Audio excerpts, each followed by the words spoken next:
Welcome to Victorian Sleep Stories. Before we begin tonight, I'd love to know where you're listening from. Leave it quietly in the comments below.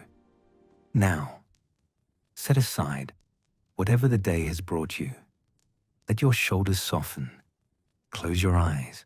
You've earned this rest. Take a slow, gentle breath.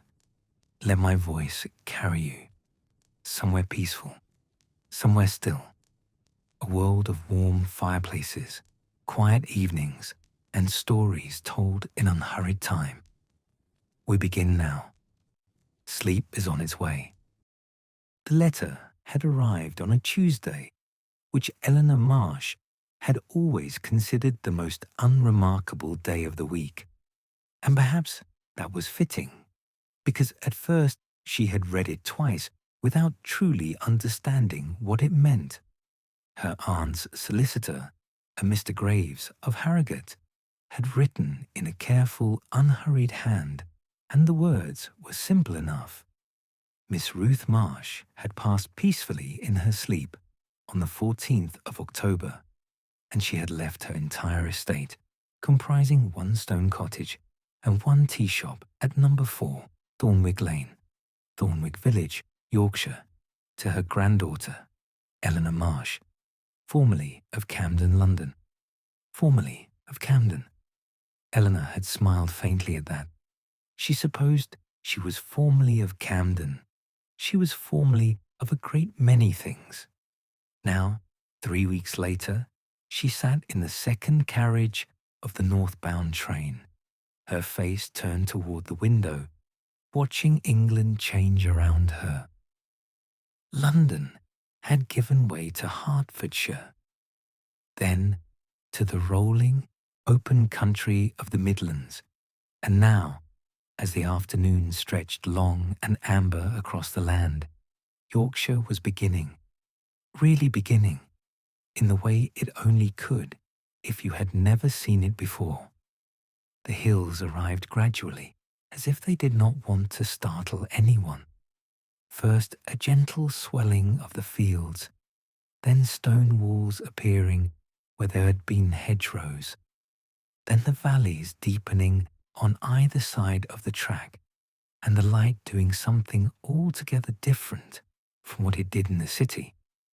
It pooled, it gathered in the low places, and glowed there, warm and unhurried, as if time itself moved more slowly in this part of the world. Eleanor had 2 bags. One held her clothes, her notebooks, 3 novels she had packed with the best of intentions, and the small tin of shortbread she had bought at King's Cross without entirely knowing why. The other held something more complicated, the letter from Mr. Graves, a photograph of Ruth taken sometime in the 1860s. Young, bright-eyed, standing in front of a shop door with her arms folded and a look of cheerful stubbornness about her, and a small envelope that Mr. Graves had included with a note saying only, "She asked me to give you this when the time came." She was quite specific about the timing. Eleanor had not opened the small envelope yet. She had held it on several evenings, turning it over in her hands, feeling the slight weight of whatever was inside. Paper, she thought, folded several times, and each time she had placed it back in the bag and made herself a cup of tea instead. She was not ready. She would know when she was ready, and the moment had not yet arrived.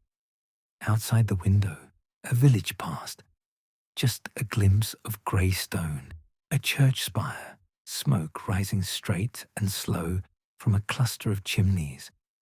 And then the fields returned, and a river appeared below the embankment, silver and unhurried, winding through the valley floor as if it had never been told there was anywhere it needed to be. Eleanor pressed her palm flat against the cold glass. Somewhere ahead, a place she had never been, was waiting for her. A shop full of tea, a life she had not chosen, and had not expected. She was 52 years old, and she had the peculiar sensation, not unpleasant, of being at the very beginning of something. The train did not hurry. The hills did not move aside. The light continued to pool in the valleys, golden and patient. She would arrive when she arrived. The station at Thornwick was so small that Eleanor almost missed it entirely.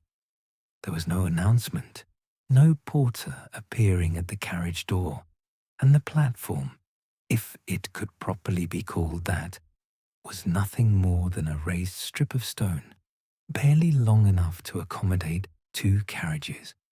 A painted sign on a post read, Thornwick, in letters that had once been black and were now the grey of old weather. A single gas lamp stood unlit in the last of the afternoon light. A bench held no one. Eleanor stepped down with her 2 bags and stood for a moment, breathing in the air, which was nothing like London air. It was cold and very clean and carried the smell of cut grass and something faintly mineral, stone perhaps, or the particular damp of moorland. And underneath all of it, so faint she might have imagined it, the sweetness of something dried and herbal. She breathed in again. It was still there. She was the only person to have alighted from the train. The engine gathered itself with a long exhalation of steam and moved on without ceremony, and within 30 seconds she could no longer hear it, and the silence that replaced it was extraordinary. Not the silence of absence, but the silence of a place that was thoroughly, contentedly itself. Wind moved through the long grass on the far side of the track. Somewhere, a sheep called once and was answered.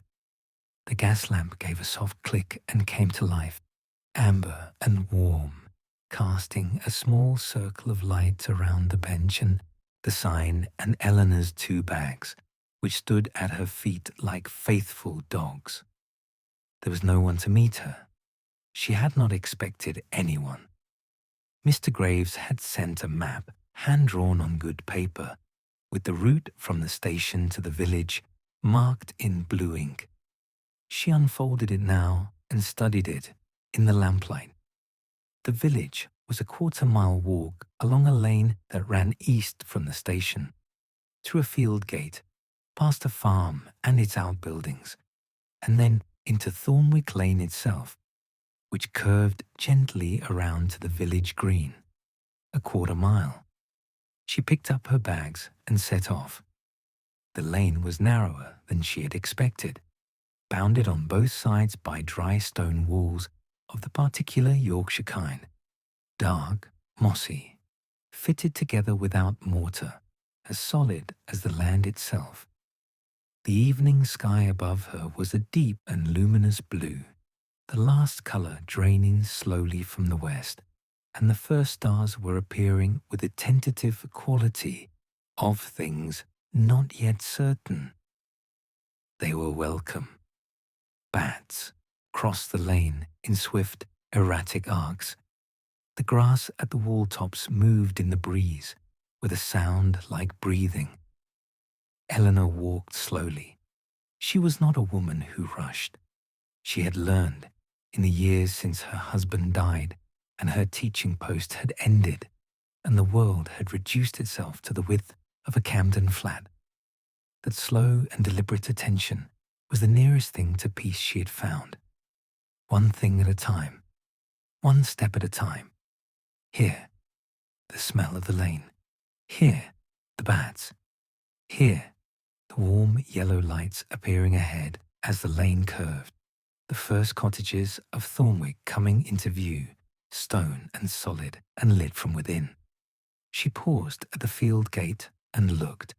It was, she thought, the most quietly beautiful thing she had seen in a very long time. She did not move for a full minute. She simply looked. Thornwick at dusk was a place that seemed entirely unaware of the rest of the world's opinion of itself, which was probably, Eleanor thought, exactly what gave it its particular character.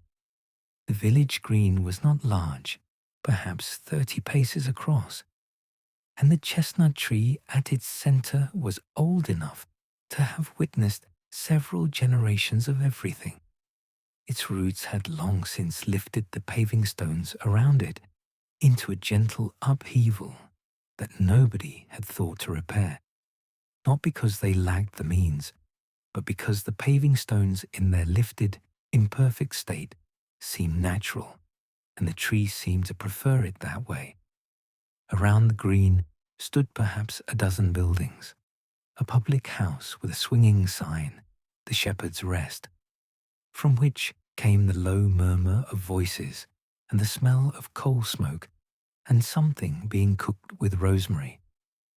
A small post office, shuttered now. A church of Norman foundation with a yew in the churchyard so dark it was nearly invisible against the night sky. A bakery, identifiable by the ghost of bread still warm in the air outside it.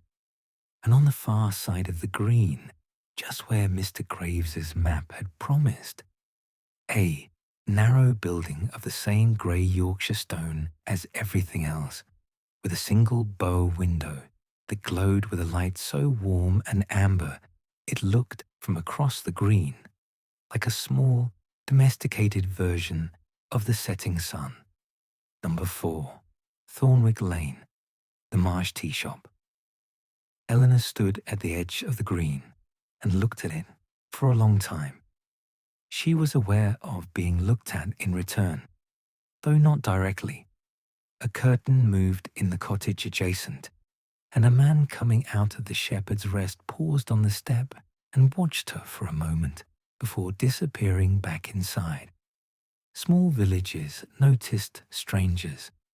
That was simply the nature of them.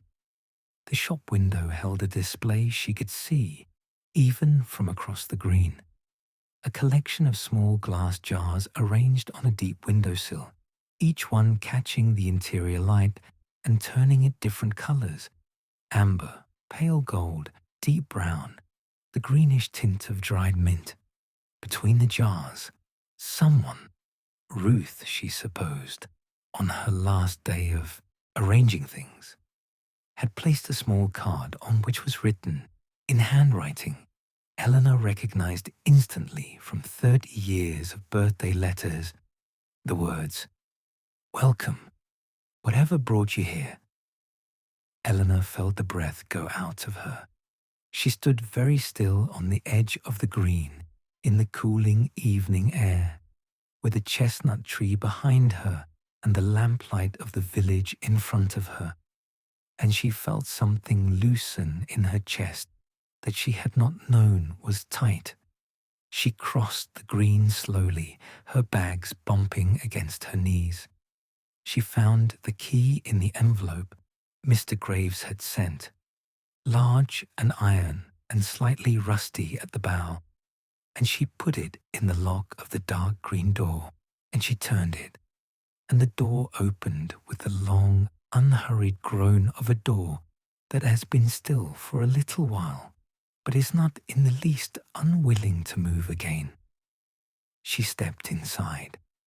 The smell reached her before her eyes had adjusted to the light. It was not a single smell. That would have been too simple, too easy to name and set aside. It was a conversation between many things. Lavender, certainly, and the dry warmth of Ceylon tea, and something spiced that might have been cardamom or clove, and beneath all of that a deeper note, like old wood and beeswax and the pages of books that have been read many times. Eleanor stood just inside the closed door with her bags at her feet and breathed in again, and felt the particular quality of the air settle around her, like something put on after a long time away. The interior of the Marsh tea shop was narrow and tall-ceilinged, lit by 2 oil lamps, whose light fell warm and amber across everything. The left wall was almost entirely shelving. Deep wooden shelves, floor to ceiling, painted in a dark green that had faded to the color of old sage, and on every shelf, jars, hundreds of them, of every size, all glass, all sealed with cork or tin lids, all labeled in Ruth's handwriting. Eleanor moved toward them shelves slowly, as though approaching something sleeping. The labels were, she saw immediately, not what she had expected.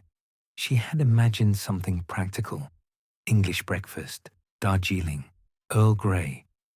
But what she found instead was this: the morning after snow, written in small, careful letters, and beside it, when you cannot sleep, and beside that, for a letter, difficult to write, and the garden in September, and your mother's kitchen, and the last day of the holidays, and what patience feels like. Eleanor stood before the shelves with her hand raised, but not quite touching, moving along the rows, reading. A quiet Sunday, the feeling of arriving home, before a long journey, for a friend you have not seen in years. The smell of books in an old house, first frost, steady rain on a tin roof. Everything will be all right. She stopped at that one. Everything will be all right. The jar was medium-sized, filled with a mixture that was deep and complex. She could see dried flowers and what appeared to be dried apple peel and something darker, like roasted grain. The label was slightly faded, as if it had been made earlier than the others. She picked it up carefully and held it in both hands, feeling the smooth weight of the glass, the faint coolness of it against her palms. From the far corner, a small clock on the mantelpiece, above the fireplace, ticked softly. The fireplace itself held a grate that was cold but laid ready, with paper and kindling and 2 pieces of coal. Someone, Mr. Graves, perhaps, or a neighbour he had engaged, had thought of this. Eleanor found the matches on the mantelpiece shelf, knelt and lit the fire. She sat on the low wooden bench beside the fireplace and held the jar in her lap while the kindling caught and the coal began to glow and the room grew gradually warm. Eleanor slept that first night in the small bedroom above the shop, in a bed that had clearly been Ruth's. Its iron frame painted white, its pillows smelling of dried lavender, its quilt a patchwork of many different fabrics in many different browns and greens, and the occasional defiant patch of deep red. She lay on her back and looked at the ceiling, which had a crack in the plaster shaped, if she tilted her head, a little like the Yorkshire coast, and she listened to the village settle into its night. There was rain, eventually. It came quietly, beginning with just the sound of individual drops on the windowsill, and then filling in gradually until it was a steady, even sound against the glass, the kind of rain that has no urgency in it, that is simply present. The wind moved in the elm tree that stood behind the cottage. She had noticed it in the dusk, old and wide, its remaining leaves the color of tarnished gold, and the sound of the wind in its branches was a long, slow sighing that rose and fell like breathing. She thought about Ruth, not with grief, exactly, or not only with grief, but with the particular quality of wondering that comes when a person you loved is gone and you find yourself surrounded by the life they built. Every object in this room had been chosen by Ruth, had been touched by Ruth's hands, had been useful or beautiful or necessary to Ruth's daily existence. The small blue jug on the windowsill, the stack of books on the bedside table, She had looked at the spines before getting into bed. 2 novels she recognized, one on the history of Chinese tea cultivation, one slim volume of poetry by a woman she had not heard of, a pair of reading glasses folded on top of the poetry, as if Ruth had simply put them down and stepped out. Eleanor reached out and touched the reading glasses very lightly with one finger. The rain continued. The wind moved in the elm tree. Somewhere down the lane, a dog barked twice, and then thought better of it. Eleanor turned on her side, pulling the patchwork quilt closer, and felt the warmth of the bed settle around her. She had not opened the small envelope yet. She had not opened it, and she was not yet ready, and that was perfectly fine. Some things needed to arrive in their own time, like the rain, like the warmth of a fire, like the understanding that sometimes the right thing to do was simply to be present in a place and allow the place to make itself known. She closed her eyes. The rain spoke softly to the window. The elm tree breathed. She slept. She woke before 6 and lay still for several minutes, listening to determine where she was, which was something she had done every morning since James died. That brief, floating interval between sleep and waking when the world had not yet declared itself. Then the patchwork quilt made itself known, and the sound of a wood pigeon in the elm tree, and the particular quality of the light coming through the curtains, which was the cool, diffuse light of an English October morning, and she knew. Thornwick, the tea shop. Hers, apparently, now. She dressed warmly. Wool. Stockings, her good green dress, a knitted shawl she had not taken off since Leeds, and went downstairs and found, to her great satisfaction, that the kitchen at the back of the shop was both well supplied and well arranged. Ruth had always been organized in the particular way of people who consider disorganization a kind of rudeness to the future self. The kettle was on the hook above the range. The range itself was cold, but required only a handful of the small coals from the scuttle beside it. Bread and a pot of jam, damson, unlabeled, homemade, sat on the kitchen table with a note beneath the jam in handwriting she did not recognize.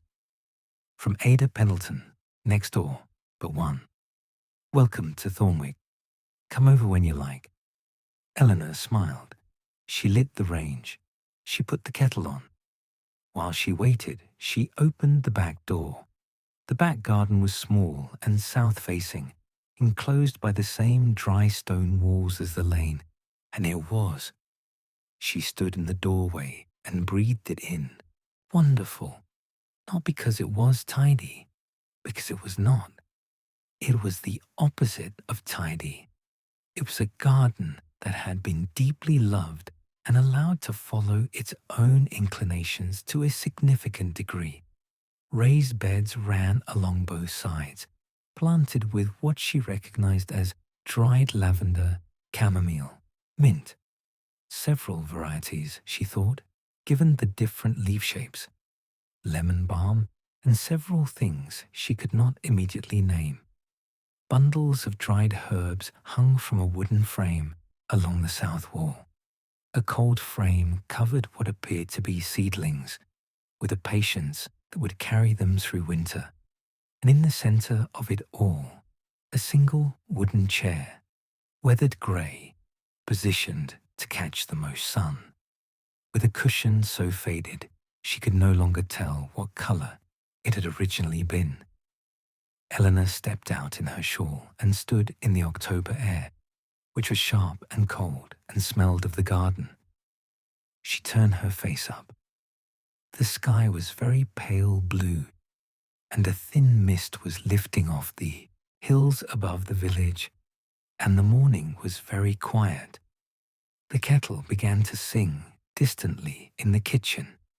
She went in, made the tea, plain since she had not yet learned the names of what filled all those jars, and brought it back to the garden and sat in Ruth's chair and drank it slowly, watching the mist dissolve. Ada Pendleton arrived at 8:30 with the unstoppable quality of someone who has decided to be helpful and has determined that the best time for helpfulness is immediately. She was a compact, energetic woman of about 44, with auburn hair that had escaped its pins in at least 3 places, and a red postal coat that she wore with the conviction of someone for whom it was less a uniform and more a statement of character. She came around the back gate rather than the front door, which told Eleanor several things about her without a word being said. "You found the jam," she said, coming to a stop in the garden doorway and looking at the pot on the kitchen table with the satisfaction of a woman whose gifts have been appreciated. "Good. I wasn't sure if you'd arrived last night or this morning. Thomas Hale saw the light in the shop around 9 o'clock and came and told me, and I thought I'd leave it until morning. Was the bed all right?" "The bed was perfectly all right," Eleanor said. "And the range?" "I managed it." Ada nodded, as if this confirmed something she had suspected. "Ruth said you were practical. Sit down. Let me make a fresh pot. You've been up since before dawn, I can tell. Your cup is stone cold. Where do you want to start?" "There's the shop to open, eventually. Though you don't have to do that today or this week. There's Mr. Graves's paperwork. There's meeting people. The village will want to meet you. They're very interested. You're the first person Ruth mentioned to anyone in 20 years. She talked about you, you know. Said you were the one she worried about." Eleanor blinked. "She worried about me?" "In the best way." Ada had already filled the kettle and put it on the range, and was now moving through the kitchen with the confident navigation of someone who'd been in this room many times. She opened a cupboard and found the good tea tray without hesitation. "In the way you worry about someone with too much sense and not enough permission to use it. Her words, not mine. I'm just the messenger." She glanced over her shoulder with a quick, bright smile. "Literally, in fact, I am the post woman."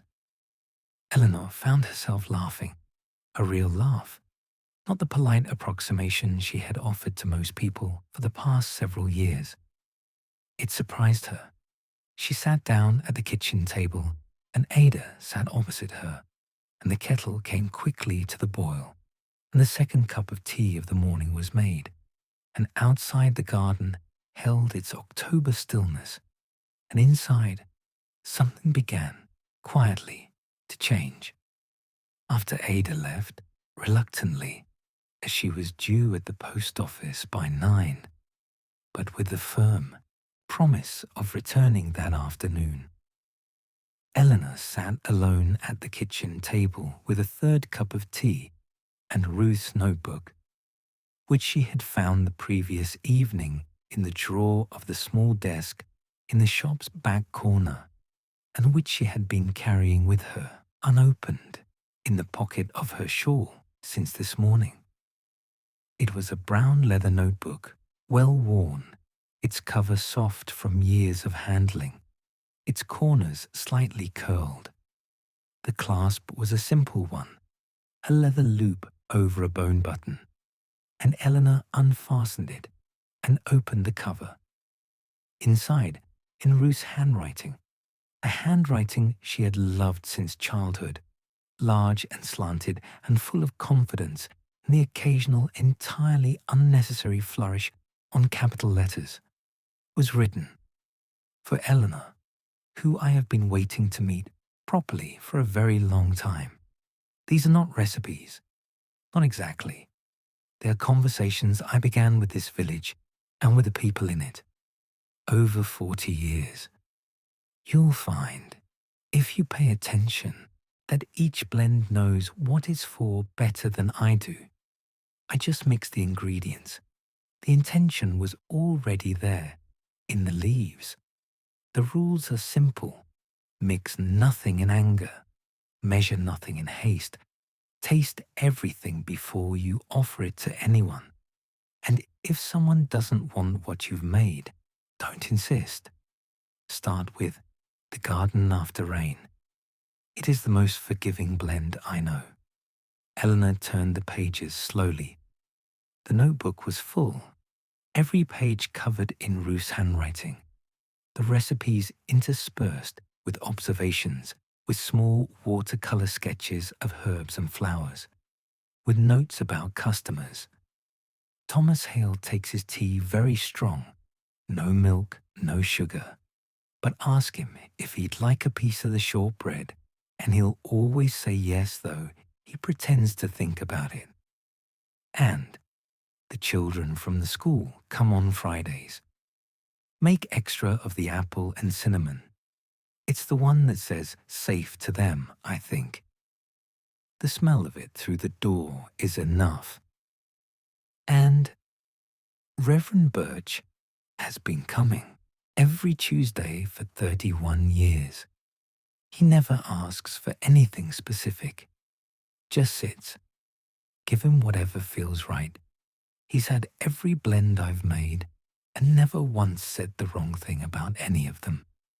Eleanor sat with the notebook open across her knees and the tea cooling in her cup and the morning light moving slowly across the kitchen floor. 40 years. 40 years. Her grandmother had sat in this kitchen, had walked out to that garden, had stood behind that counter and learned the names and the longings and the quiet needs of this entire village. She turned to the first recipe page, the garden after rain. The ingredients were listed in Ruth's careful hand, with notes beside each one. She read slowly, learning the language of it. She thought she might open the shop on Thursday. She met Thomas Hale for the first time on Wednesday afternoon, which was the day she spent cleaning the shop properly, taking down every jar from every shelf, dusting each one, checking the seals, replacing the few that had lost their cork stoppers, and placing them all back in order. She had been at it since 9 in the morning, and by 2 o'clock she had completed 2.5 of the 4 walls and developed a comprehensive, if entirely unsolicited, knowledge of her grandmother's entire range of tea blends. She was on a small stepladder, reaching for a jar on the top shelf. Midsummer morning, it said, and something inside it was green and bright-smelling, something that cut through the general warmth of the room with a clarity like cold water. When she heard the shop bell, which she had not yet opened the door of, ring once, she turned, holding the jar, and there was a man in the doorway. He was very tall and very broad, and wore a flat cap and a brown wool coat that had seen considerable use, and none of it gentle. His face was weathered in the way of faces that have spent decades looking into the wind and finding it no hardship. He had a grey beard, neatly kept, and dark eyes that moved around the shop with the careful quality of someone noting what had changed and what had not. Door was unlocked, he said, by way of explanation. He had a Yorkshire accent that Eleanor had expected, and a voice that was lower and quieter than she had expected. "I've been airing the place," she said. "Eleanor Marsh." She came down from the stepladder and held out her hand. He looked at it for a moment, then shook it. His hand was very large and very calloused, and the handshake was brief and firm. Thomas Hale, farm, far end of the lane. I know, Ada told me. The farm with the good stone walls. Something shifted in his expression. Not quite a smile, but the possibility of one. She said that. She said you build better walls than anyone in the Dale. He looked away at the shelves. His gaze moved along them with a different quality now, slower, more careful.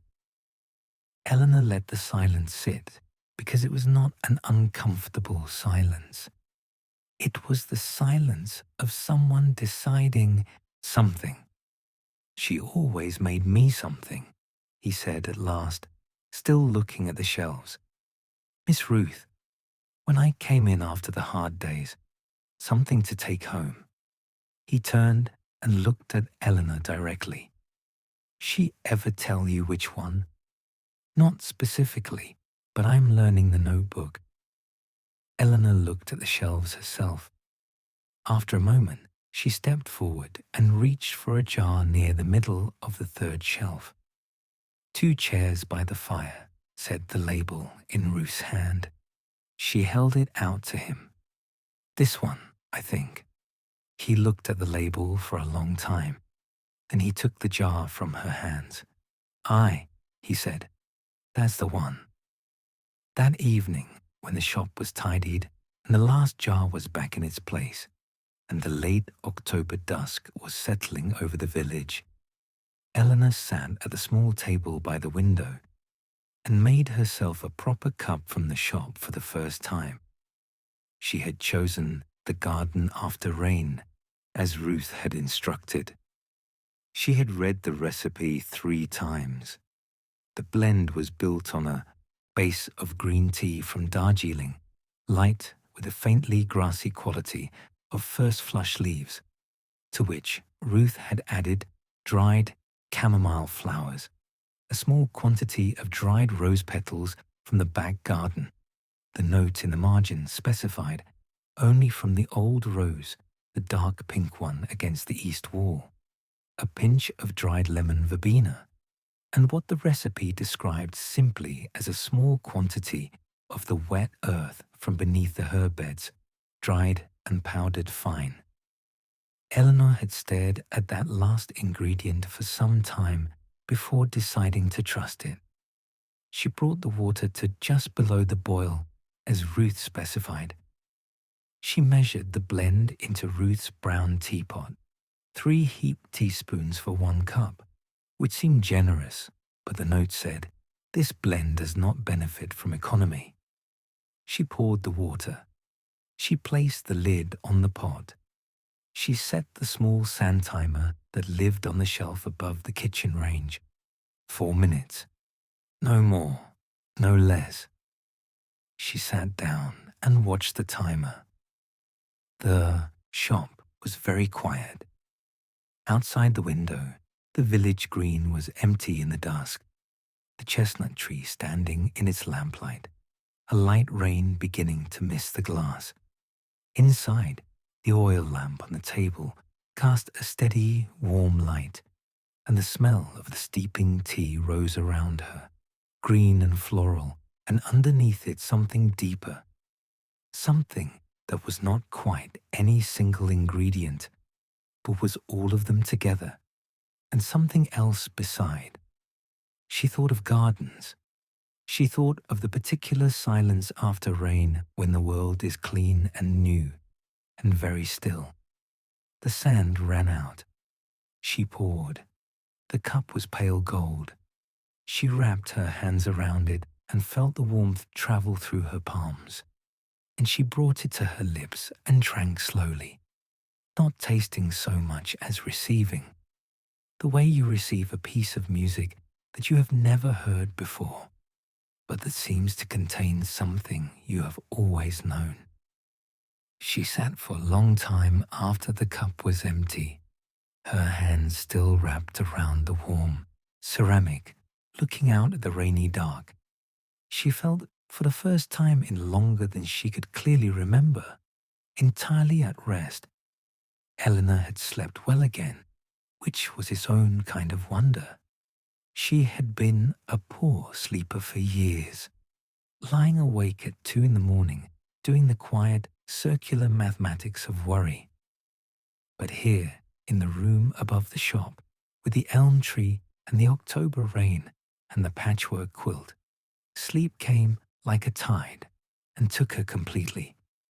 She woke at 6 both mornings feeling, if not exactly rested in the way of the young, then rested in a more valuable way, the way of someone who has been set down gently and allowed to be still.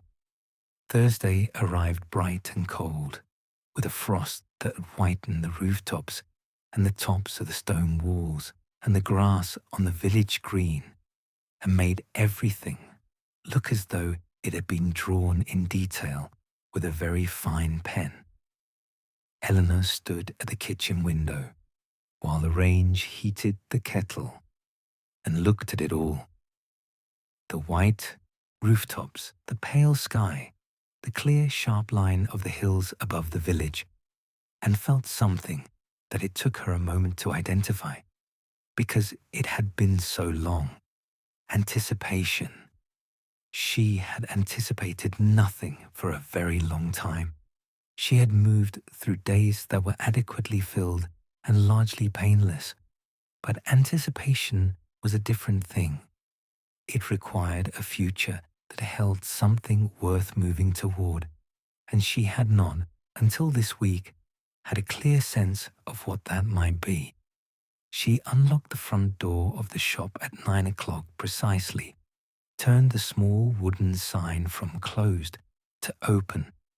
A sign she had noticed had not said anything else in the 14 years since Ruth had made it, and stepped back behind the counter. At 5 minutes past 9, Ada came in. "Just to see," she said, which both of them knew was not entirely true. At 20 past 9, two women who introduced themselves as Mrs. Fowler and her daughter came in. Mrs. Fowler was perhaps 70, small and upright, with a kind of grey hair that had once been black and still carried something of its original force. She looked at Eleanor with the careful measuring quality of someone assessing whether the new person is going to be adequate. And then she looked at the shelves, and something in her expression softened. "She kept it just the same," she said very quietly, not to Eleanor, but to the shelves.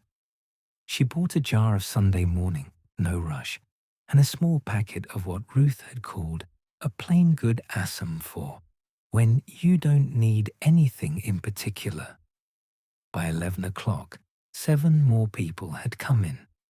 By lunchtime, Eleanor had sold 12 jars of tea, 3 packets of the plain blends, had made 4 cups for customers who sat at the 2 tables by the window, and had spoken to enough people to know that Thornwick was the kind of village where everyone knew everything about everyone, and found this entirely natural.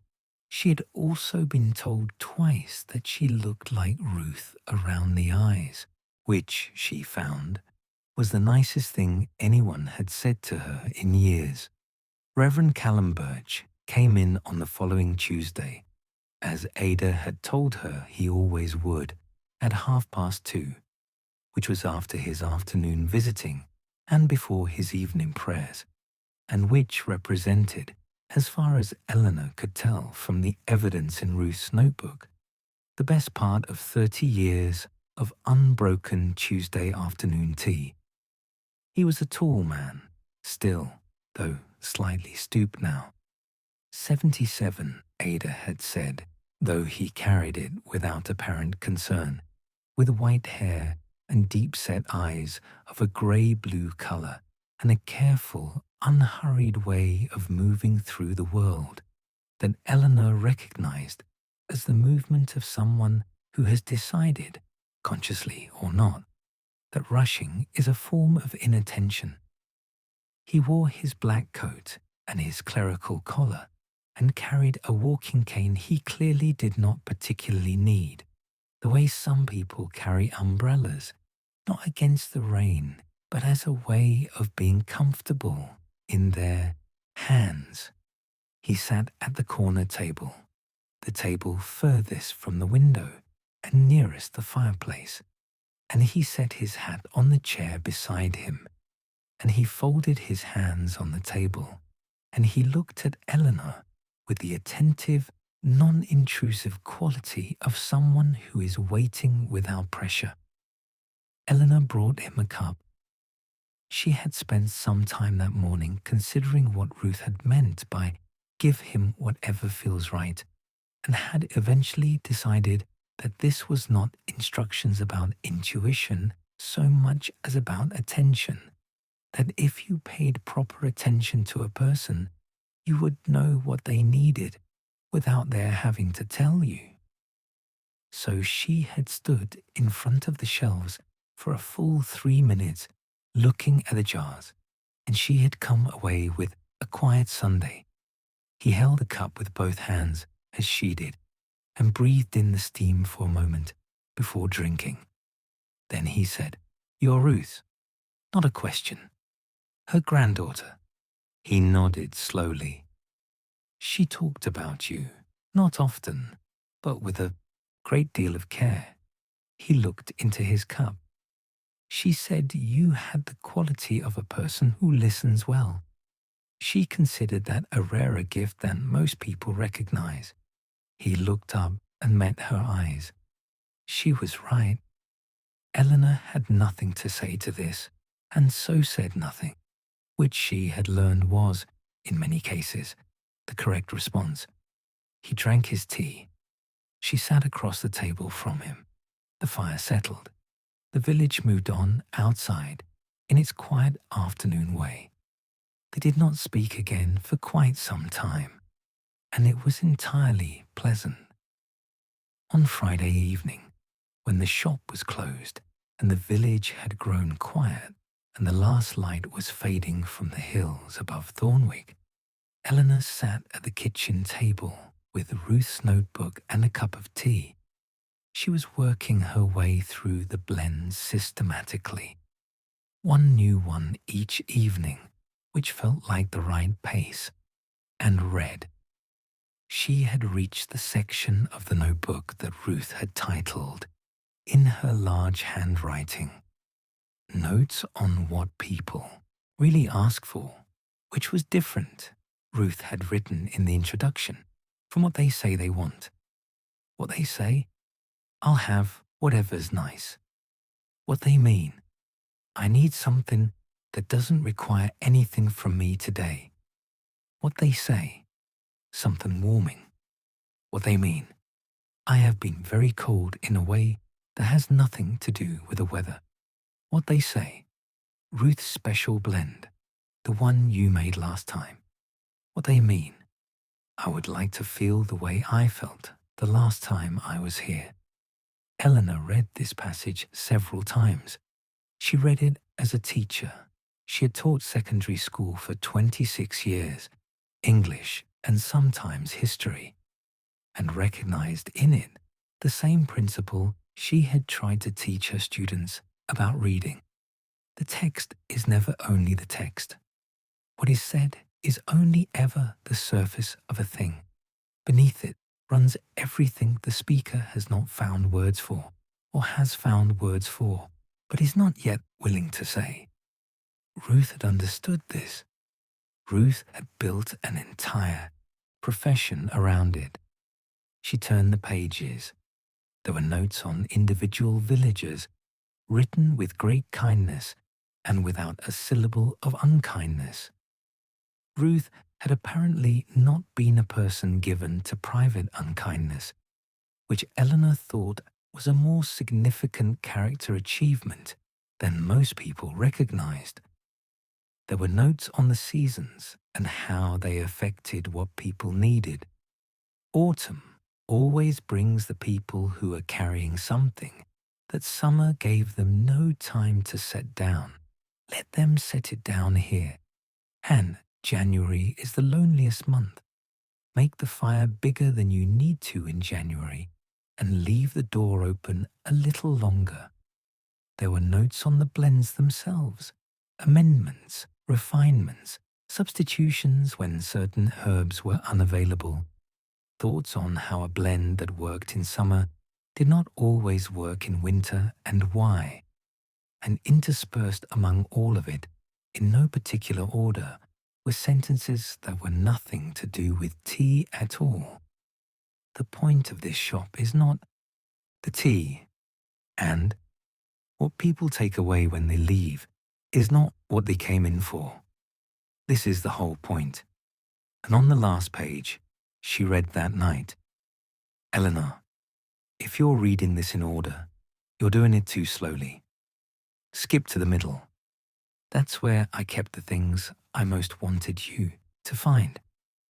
Eleanor sat back in her chair and laughed. "Oh, Ruth," she said to the empty kitchen. She turned to the middle of the notebook. She came in on a Saturday, late in the afternoon, when the shop was otherwise empty. A young woman of perhaps 19, with fair hair in a long plait that she wore over one shoulder and flour on her apron from the family bakery 2 doors down. She stood in the doorway and looked at the shelves with an expression that Eleanor recognized from her teaching years as the expression of someone who has come to do a thing and is now not certain they should have. "Come in," Eleanor said from behind the counter. "There's no requirement to buy anything." The girl came in but stayed near the door. She looked at the shelves for a while without speaking. She was, Eleanor could see, not shy exactly. She had the self-possession of someone accustomed to hard work and practical responsibility, but she was carrying something that made her move carefully, as if she were afraid of jostling it. "My mum said Miss Ruth used to have something," she said at last, "for when you were about to do something that frightened you. Not something to make the fear go away, just something to make it easier to go ahead with it." Eleanor looked at the shelves. She knew the answer to this without having to search for it, because she had read all the labels now and she'd been paying attention. "Before you go," she said, "3rd shelf, left side." She didn't move to get it, because it seemed important that the girl reach for it herself. The girl walked to the shelves and found the jar. She held it, as people always did, with both hands. She read the label. Then she looked at Eleanor. "What's in it?" "Rosemary, a little thyme, dried blackcurrant skin, green tea and roasted barley." Eleanor paused. "Ruth's notes say it tastes like the morning of a long journey, when you're frightened and excited and neither feeling entirely separate from the other." The girl was quiet for a moment. "I'm leaving for Edinburgh in January. I want to study. Nobody here thinks it's a good idea. Not my parents, not—" She stopped. "Anyway, will you stay?" Eleanor said. "I'll make a cup." The girl, Mira, she told Eleanor, Mira Lowe, stayed for 40 minutes. They talked about Edinburgh and about the particular loneliness of being the only person in a place who wants a different kind of life, and about how that loneliness was not a failure. It was simply the cost of certain kinds of courage. Eleanor did not advise. She asked questions, and she listened. And she made a second cup from a different blend, this one called Something New, which tasted of cardamom and dried apple and something bright that Eleanor still could not identify. When Mira left, she bought 2 jars, one for herself, one for her mother. There was a particular quality to Saturdays in Thornwick that Eleanor had not expected. They were busy, in the particular low-key way of village Saturdays, which meant there was always someone coming in and always a pause between them, and the rhythm of it was something she was beginning to recognize as different from London's rhythm in every possible way. In London, busyness had been relentless. The pace of the street, the underground, the school corridors, where 500 young people moved in purposeful directions at all times. Here, the busyness had spaces in it, like the pattern in good lace. Between Mrs. Fowler buying her weekly Assam and Thomas Hale collecting the blend Eleanor had begun to set aside for him every Friday. Not 2 chairs by the fire, which he had taken the first time, but a new one, the last light of October, which she had simply felt was correct. There were intervals of 20 minutes, 30 minutes, in which the shop was still, and she could hear the wood pigeon in the elm tree and the particular soft sound of the wind coming down off the moorland. At 4 o'clock, she made another cup of the garden after rain and sat at the table by the window. The village green in the last November light. She had lost track of the dates, but it was certainly November now. The mornings were dark when she rose. The frost thicker was the colour of pewter and dull gold. The chestnut tree nearly bare now, its few remaining leaves turning slowly in the wind. The lamp by the tree was already lit, though it was not yet dark. She held the cup and breathed the steam in first, as she had begun to do, as Ruth had noted in the margin of the recipe. Breathe it before you taste it.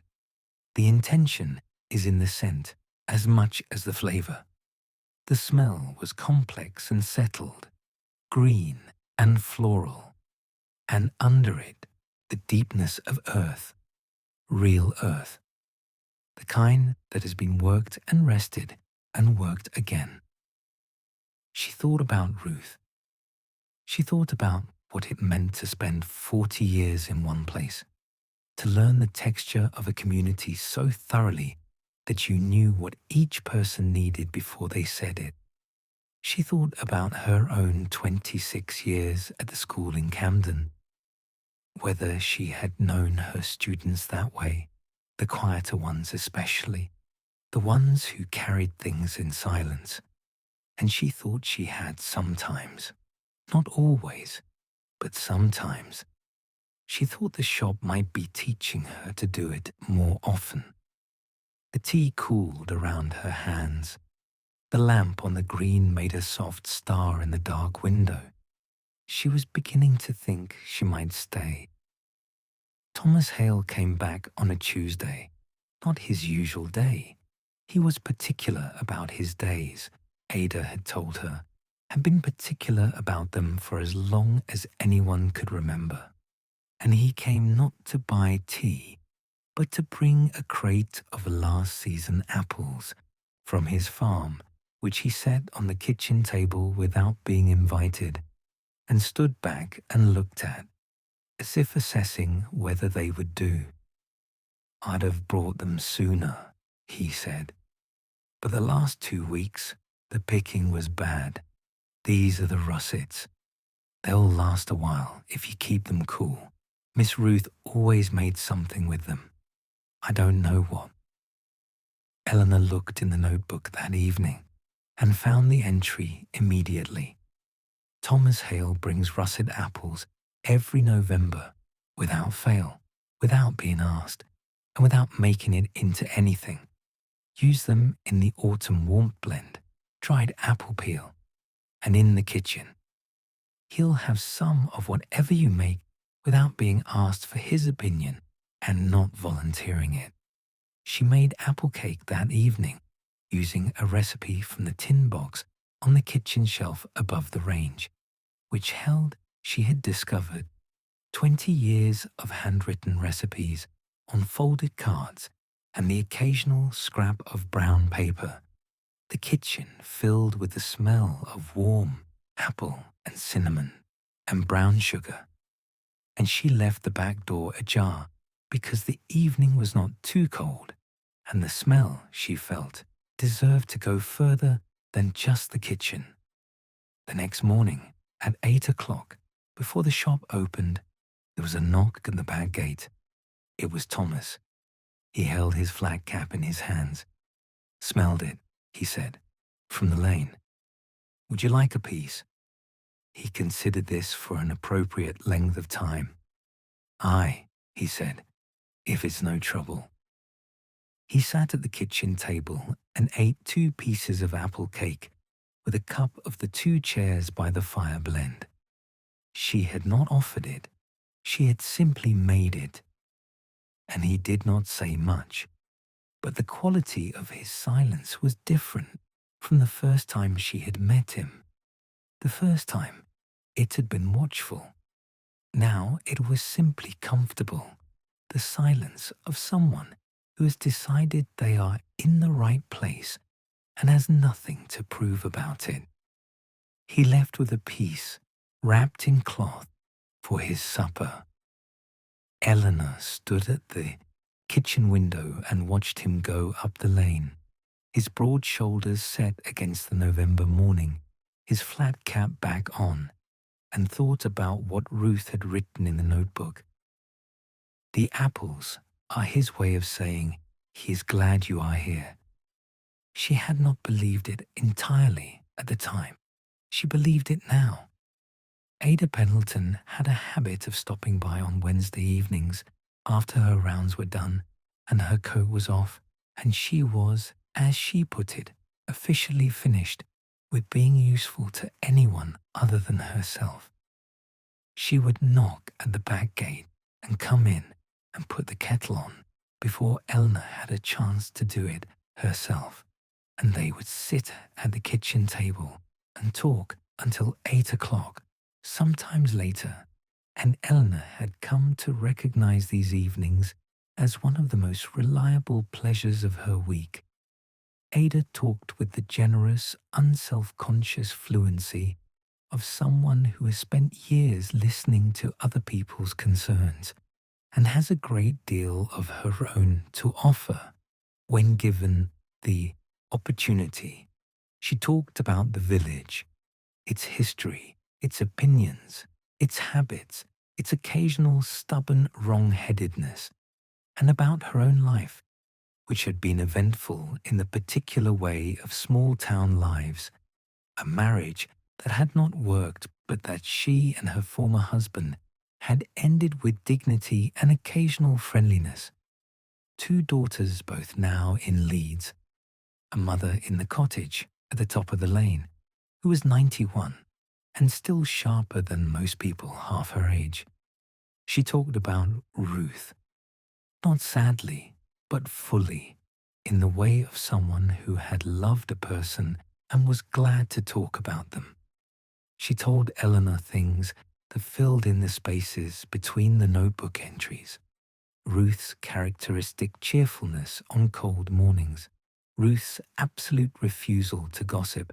She would listen, Ada said, but she would never contribute, and after a while, people stopped trying. Ruth's habit of growing more herbs than she could possibly use and distributing the excess without ceremony to anyone who walked past. In return, Eleanor talked about London.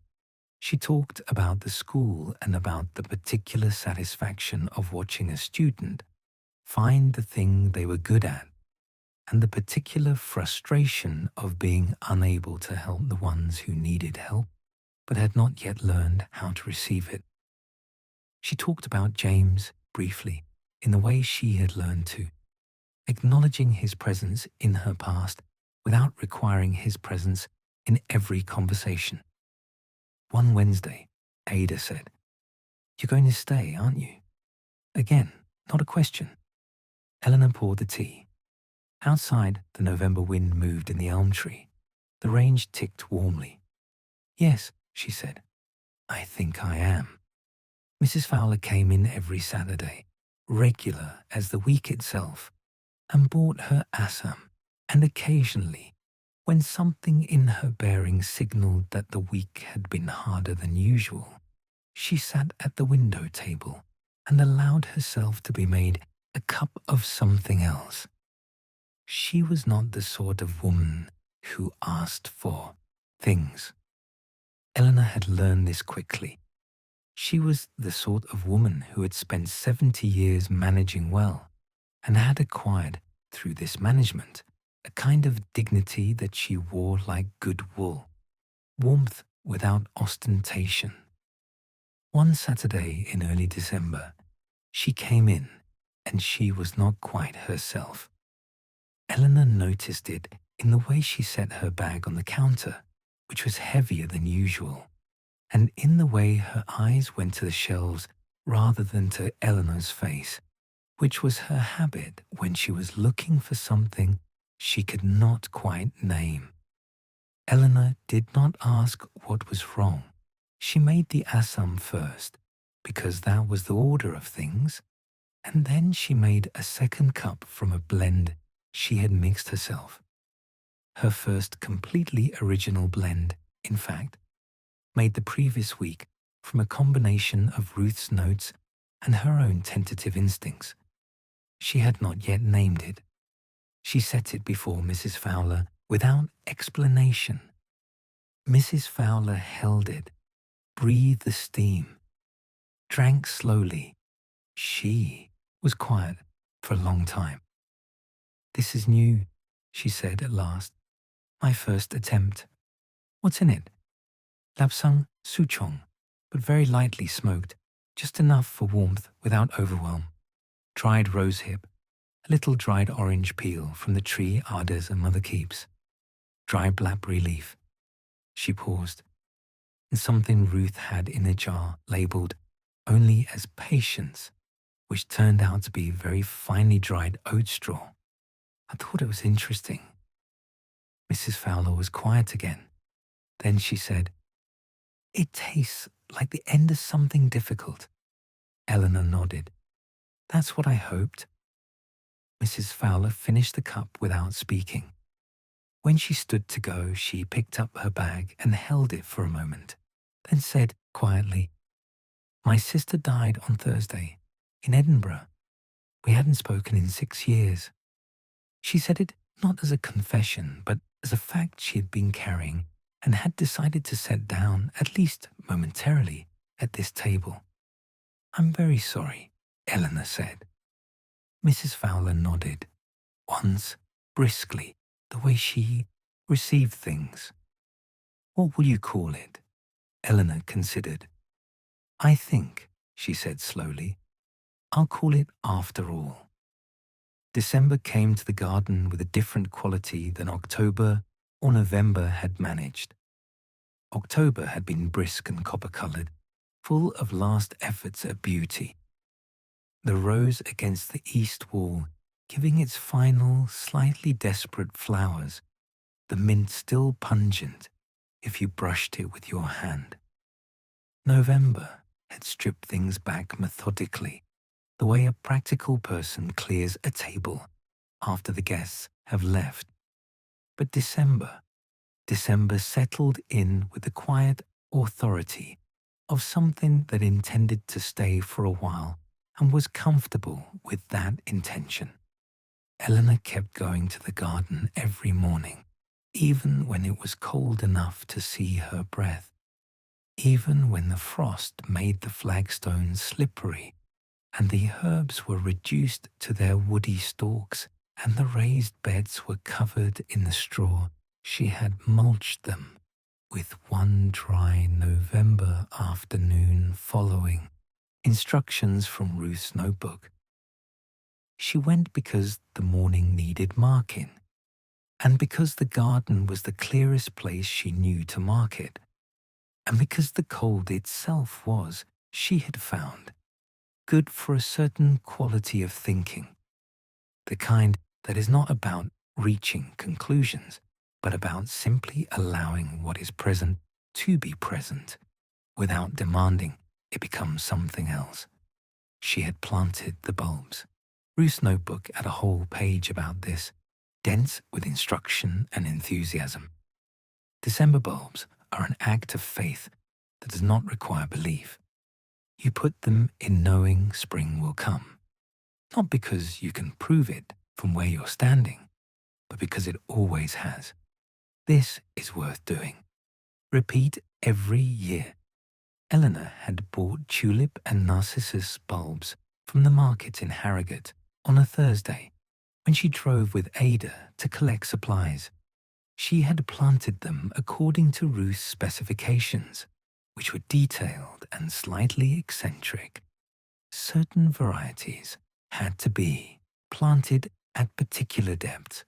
Certain ones preferred the east bed, and one type of narcissus, Ruth had written, should be planted near the door because they come up earliest and are the first thing you see when you open the shop in March, and they will make you glad. She stood now in the cold December garden, her breath visible in the still air, and looked at the mulched beds and the bare soil where the bulbs were buried, and thought about spring, which was very far away, and felt the particular pleasure of something planned for and waited for. A pleasure she had lost somewhere in the middle of her London years, and had not expected to find again quite this readily. The wood pigeon called in the elm tree. Eleanor went inside and made tea. She found it on a Sunday evening in December, when the shop had been closed all day, and she had spent her afternoon in the particular productive idleness of sorting through the small room at the back of the cottage that served as a storage space. Not the shop storeroom, but a personal room, the walls lined with Ruth's accumulated decades, boxes of letters tied with twine, stacks of old almanacs, a collection of botanical watercolors in a portfolio, seed catalogues annotated in margins. She had meant to just sort and tidy, but the afternoon had become something else, a long, slow archaeology of her grandmother's life, each box a different decade, each letter a voice she had not heard before. She was not reading them exactly. That felt like an intrusion. But she was noting their quality, the variety of hands, the postmarks from places as far as Edinburgh and once from India. Ruth had been, Eleanor was understanding more fully with each hour she spent in this cottage, a person of wide reach and deliberate presence, a person who had chosen this small village, not because the world was too large, but because she understood that a small place, attended to well, contained as much of the world as a person could reasonably hold. And in the middle of the notebook, exactly where Ruth had told her to look, on a page she had apparently skipped in her orderly working through, she found what Ruth had left her. It was a folded piece of paper tucked into the binding. Not the small envelope from Mr. Graves. She still had that. She was not yet ready. But something different. A page torn from another notebook, covered in Ruth's handwriting, dated 3 months before she died. It said, "Eleanor, you're probably sitting in the kitchen, and you have probably made yourself a cup of something, and you have probably, by now, been in the village long enough to have stopped thinking about it as the village and started thinking about it as home. If I am right about that, and I think I am, because you are more like me than either of us ever acknowledged when I was alive, then I have something to ask of you. The blends need continuing, but more than that, the practice needs continuing. The practice of paying attention. The practice of knowing what someone needs from a cup of tea, which is the same skill as knowing what someone needs from a life, which is a skill I think you have always had and have not always had room to use. there is one blend I never finished. I call it, in my private notes, not the ones on the shelf, the 51st blend. I don't know what it wants to be. I think it's been waiting for you. Look in the small blue tin on the second shelf of the storage room. You'll know what to do with what's inside. With more love than I managed to say while I was there to say it. Ruth. Eleanor sat on the floor of the storage room with a letter in her hands and the afternoon darkening around her, and did not bother about the tears that came, because they were the good kind, the kind that are not grief, not exactly, but the feeling of something received at exactly the right moment, at exactly the right size. She found the blue tin exactly where Ruth had said it would be, on the second shelf of the storage room, behind 2 volumes of an old encyclopedia. It was a tea tin, though not one from the shop. It was older, its blue paint worn nearly away on the corners, a spray of painted flowers on its lid so faded they were more suggestion than image. Inside, wrapped in a piece of cloth, she found 3 things. The first was a small quantity of a dried herb she did not immediately recognize, dark green, fine-stemmed, with a smell that was clean and cold and faintly sweet, like the air at high altitude. She would need to look this up. The second was a handwritten card, not in Ruth's hand, but in an older hand, more formal, with the wider spacing of Victorian copperplate. From the garden at Hawthorne House, 1849, planted by E.M. for whoever comes after. Eleanor stared at the initials for a moment. E.M., Eleanor Marsh. She felt a very slight, unmistakable prickling at the back of her neck. The third was a key. It was smaller than the shop key, bright, brass rather than iron, and it had a tag tied to it with a piece of faded ribbon, on which was written, in Ruth's hand, the small cabinet, right side of the shop behind the wool curtain. I should have shown you sooner. I kept meaning to. Eleanor sat with a tin in her lap and looked at the 3 objects for a long time. Then she put the cloth back over them carefully, closed the lid, and took the tin with her downstairs to the shop. Behind the wool curtain, a heavy green curtain she had assumed concealed a section of shelving, was a small door set into the stone wall. The brass key fit perfectly.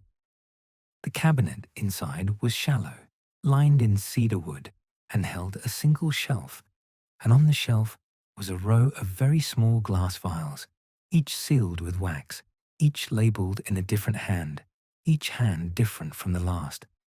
The labels on the vials read not names or descriptions, but single words, beginning, patience, returning, forgiveness, continuance. Beneath the shelf, a folded card in Ruth's handwriting. These are what the blends are really made of, not the herbs. These. Keep them, and keep what they mean, and the 51st blend will know when it's ready. Eleanor had not celebrated Christmas with any particular enthusiasm since James. The holiday had always been his province. He had been the one who remembered to buy a tree, who tracked down the particular chocolates that went in stockings, who called relatives with the cheerful reliability of someone who actually liked doing it. Without him, Christmas had become something to be navigated rather than celebrated, reduced to a day of adequate food and a long walk and an early night.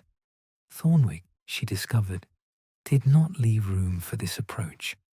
The village decorated itself in December with the unhurried thoroughness of a community that has been doing this for a very long time and has decided the way it has always been done is also the best way. wreaths appeared on doors, real ones, of holly and ivy and rose hips made by Mrs. Fowler and her committee with the focused competence of a well-staffed military operation. The green was given a bonfire on the winter solstice, which everyone attended, and around which everyone stood in coats and scarves, drinking something hot from a large pot that Thomas Hale carried down from his farm every year and refused to describe as anything other than a family recipe. Ada organized the carol singing, which she did with a brisk cheerfulness that did not brook objection. "You'll come," she told Eleanor on the 20th of December, not as a question. "Everyone comes. Even Thomas comes, and he thinks singing is fundamentally suspicious." Eleanor came. She stood in the lamplight around the green with 30 people she had now met and some she was still learning, and sang the old carols that she knew by heart from childhood and had not sung in years, and felt the words reshape themselves in her throat into something more honest than they had been the last time she had used them. Afterward, she opened the shop for an hour with a fire built high and every oil lamp lit and 6 different blends on offer, labeled with small cards she had made herself. People came in from the cold, 2 and 3 at a time, and stood with their cups and their coats still on, and filled the small room with warmth and conversation and the particular laughter of people who were pleased to be where they are. At 11 o'clock, she locked the shop door and stood for a moment on the step, looking at the village green in the last of the evening. The frost was coming.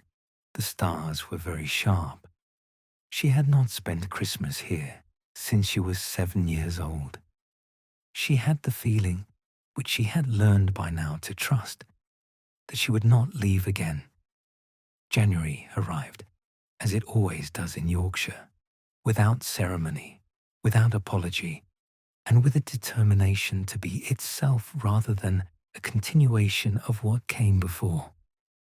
The warmth and light of Christmas was replaced by a grey that was not unkind but was thorough, the grey of stone and low cloud and bare fields, and the particular pewter quality of afternoon light that has never quite managed to become morning.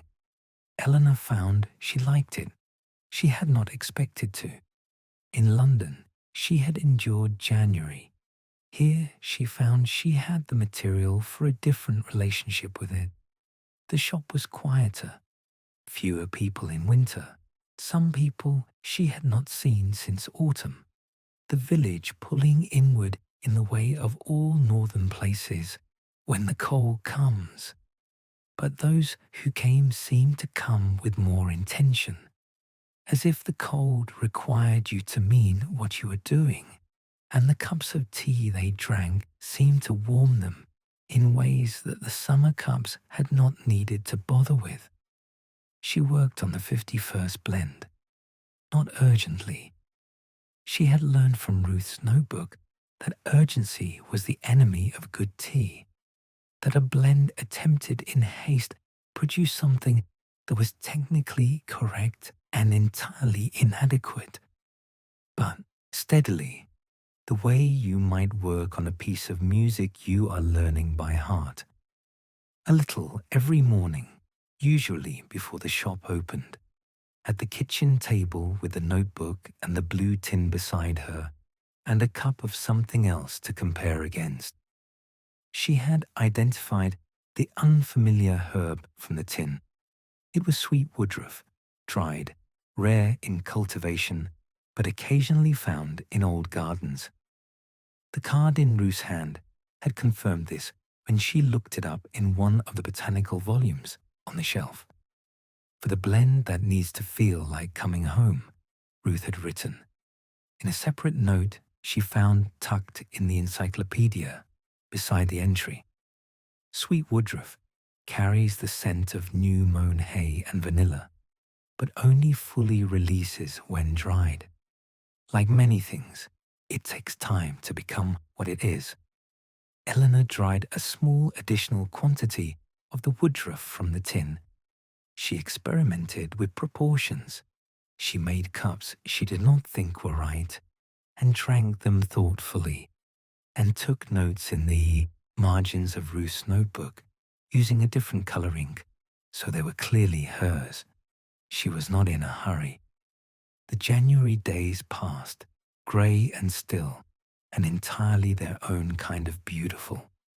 It happened in February, which was the month Eleanor had come to think of as Thomas's month.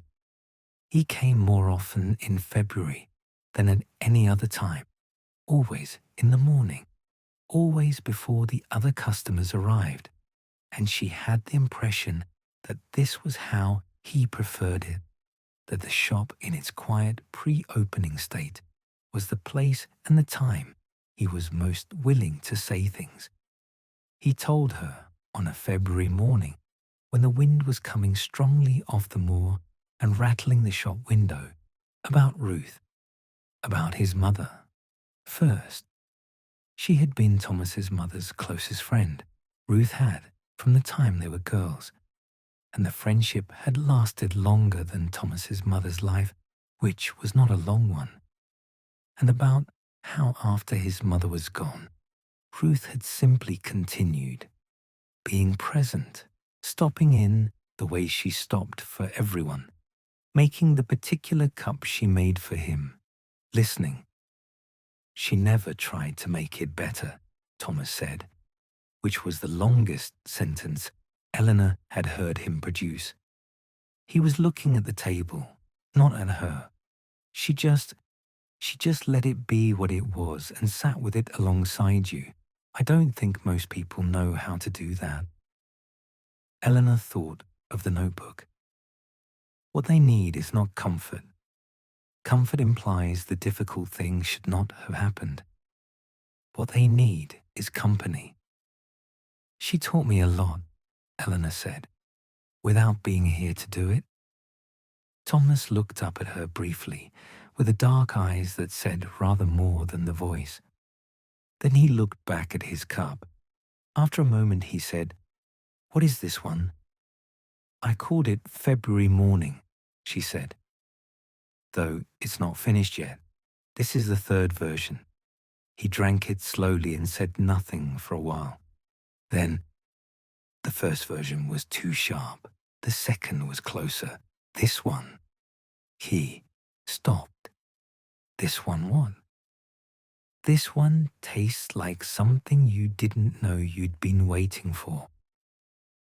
He looked slightly surprised at himself for having said it, and she did not press it further, and they sat in the comfortable, practiced silence of people who no longer needed to fill the space between them. By the time February was properly underway, Eleanor had served tea to every person in the village at least once. She kept a quiet record of this, not the notebook kind, but the mental kind, a map of the community that was building itself gradually in her understanding.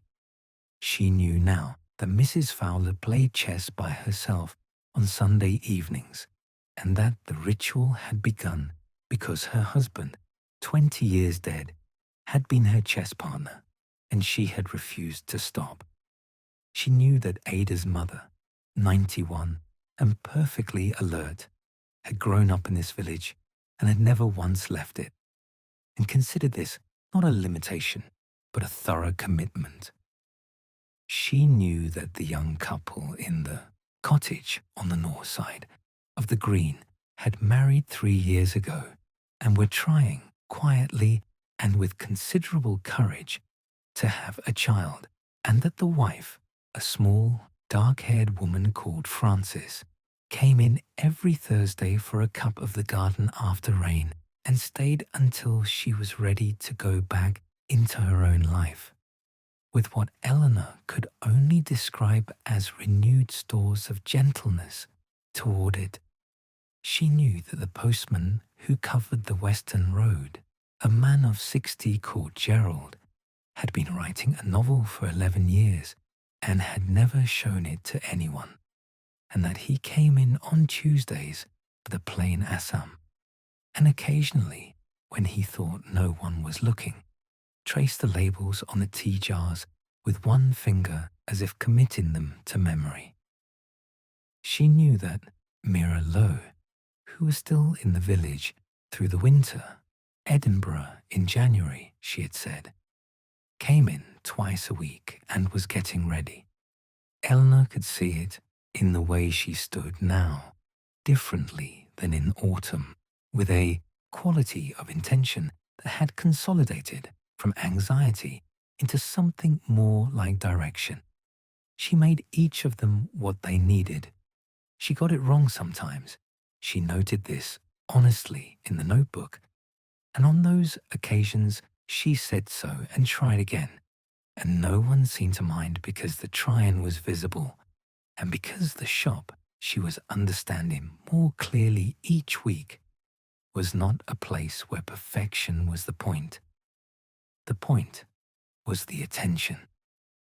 Frances came in on a Thursday in February when the frost was deep and the village was very still, and she did not order the usual cup, but stood at the counter and looked at the shelves for a long time before turning to Eleanor with an expression that was careful and slightly braced. "I need something I've never tried before," she said. "I need something for, I don't know how to say it, for the space between trying and knowing. When you've done what you can and it's out of your hands and you just have to wait.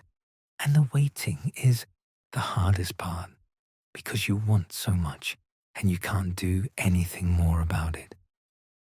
Eleanor did not say anything immediately.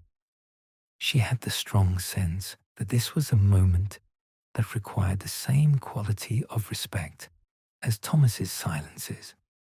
The respect of not rushing, of allowing the weight of what had been said to rest in the air for a moment before it was addressed. Then she turned to the shelves and looked. She looked for a full minute, which in a small shop is a long time. Then she reached for a jar she had not touched before.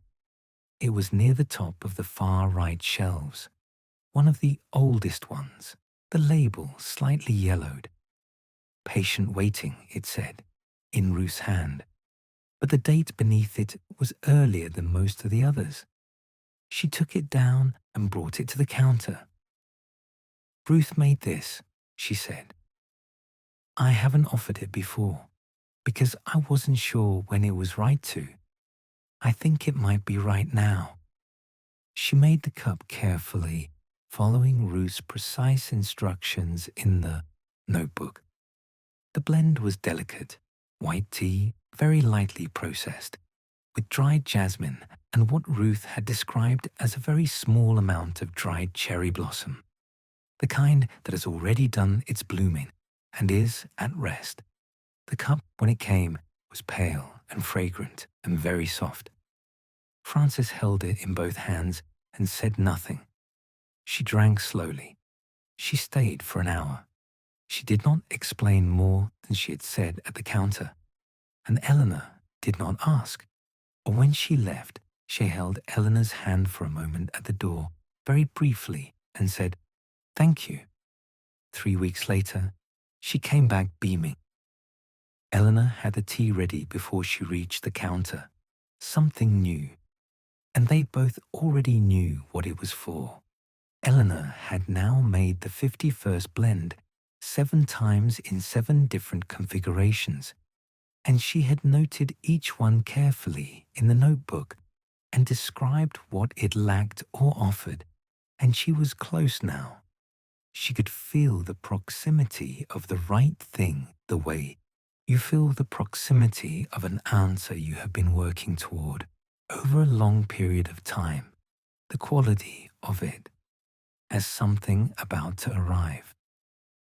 She made herself a cup of the 7th version on a Saturday morning before the shop opened, when the village was still in its early morning quiet and the light was the particular blue of late February dawning, and she sat at the window and held the cup and breathed the steam in first. It was the best yet. The sweet Woodruff was right at last, not too forward, not lost, but there, beneath the other notes, the way a good foundation is not noticed, but is felt. The green tea she had replaced, in this version, with a Taiwanese oolong she had found in a small canister at the back of Ruth's storeroom, with a note attached. For when you're ready to add this, which was either prescient or simply good storage practice on Ruth's part, and she had decided not to try to determine which. The oolong brought a depth that the previous versions had lacked. Roundness. The dried apple peel from Thomas's russets added warmth. The chamomile added openness. She drank the cup slowly, sitting in the February morning, watching the village green lighten as the sun came up behind the church. It tasted, she thought, like the middle of something rather than the beginning or the end. Not arrival, not departure. The long, quiet, essential middle. The part of a life that is not dramatic, but that is, when you attend to it, full of everything that matters. She picked up her pen and wrote in the notebook, in her own ink. I think this is the one. Version 7, the 51st blend. I'll let it rest for a week and then make it again and see if I still think so. She thought she still would. The morning Mira Lowe left for Edinburgh was a Thursday at the end of February, cold and bright, and the kind of morning that is not warm but is full of light, that has the quality of a promise. Eleanor had known it was coming. Mira had told her the date 3 weeks earlier and had come in twice since then, with the increasing steadiness of someone who has made their decision and is now simply moving toward it. She came at 8 o'clock, before the shop was open, with a small trunk on wheels and a rucksack and her plait pinned up in a new way that made her look simultaneously older and more like herself. She knocked at the back gate, the way people who came as friends rather than customers had taken to doing. Eleanor had the tea ready. Before you go, which was what Mira had asked for the first time they had talked, which felt now like the right ending to that beginning. They sat in the kitchen and drank it, and it tasted, Eleanor noted this for the notebook later, exactly as she had described it to Mira on that first Saturday, like the morning of a long journey, when frightened and excited are the same thing. My mother cried this morning, Mira said, which was, she's not a crier, so. Will you come back? For Christmas and summers, probably. She looked at her cup. It's different now, you know. Coming back, now that it's a choice. She looked up. I think that's what you gave me. Not courage exactly, more like it showed me the difference between staying because you're afraid to go and staying because you mean it, and going because you mean it. Eleanor said nothing, because nothing was required. She refilled the cup. Mira drank it. They sat in the kitchen of the shop that smelled of decades of tea and dried herbs and good mornings. At 8:15, Mira picked up her rucksack and kissed Eleanor on the cheek, which surprised both of them slightly, and went out the back gate. Eleanor heard the wheels of the trunk on the lane cobbles getting quieter, and then the village quiet filled back in around the space where the sound had been. She washed the 2 cups. She opened the shop. March arrived with a quality of impatience It had clearly been saving up. The frost retreated overnight from a Tuesday to a Wednesday, and by Thursday, the garden was changed. The narcissus Eleanor had planted under Ruth's instructions were up. She had gone out that Thursday morning and found them, spears of green against the mulch, 3 inches high, with the particular insistence of things that have been waiting a long time and are now, finally, getting on with it. She stood in the garden and looked at them for a long time without speaking.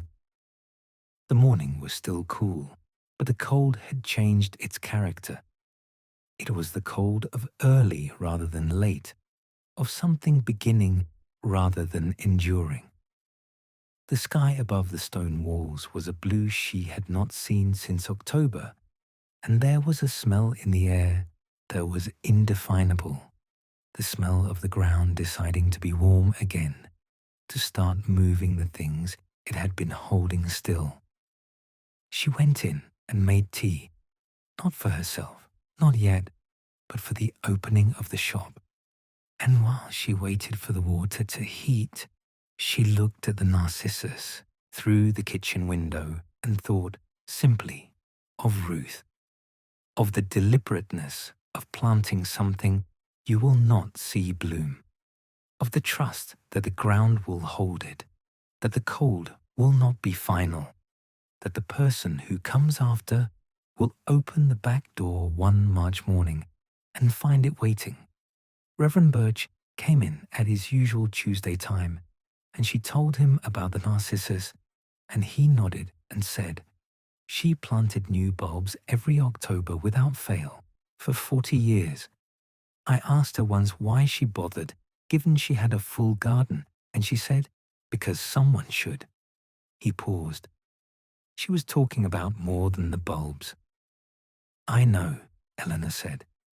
She knew she'd go before she wanted to, he said. She was at peace with it.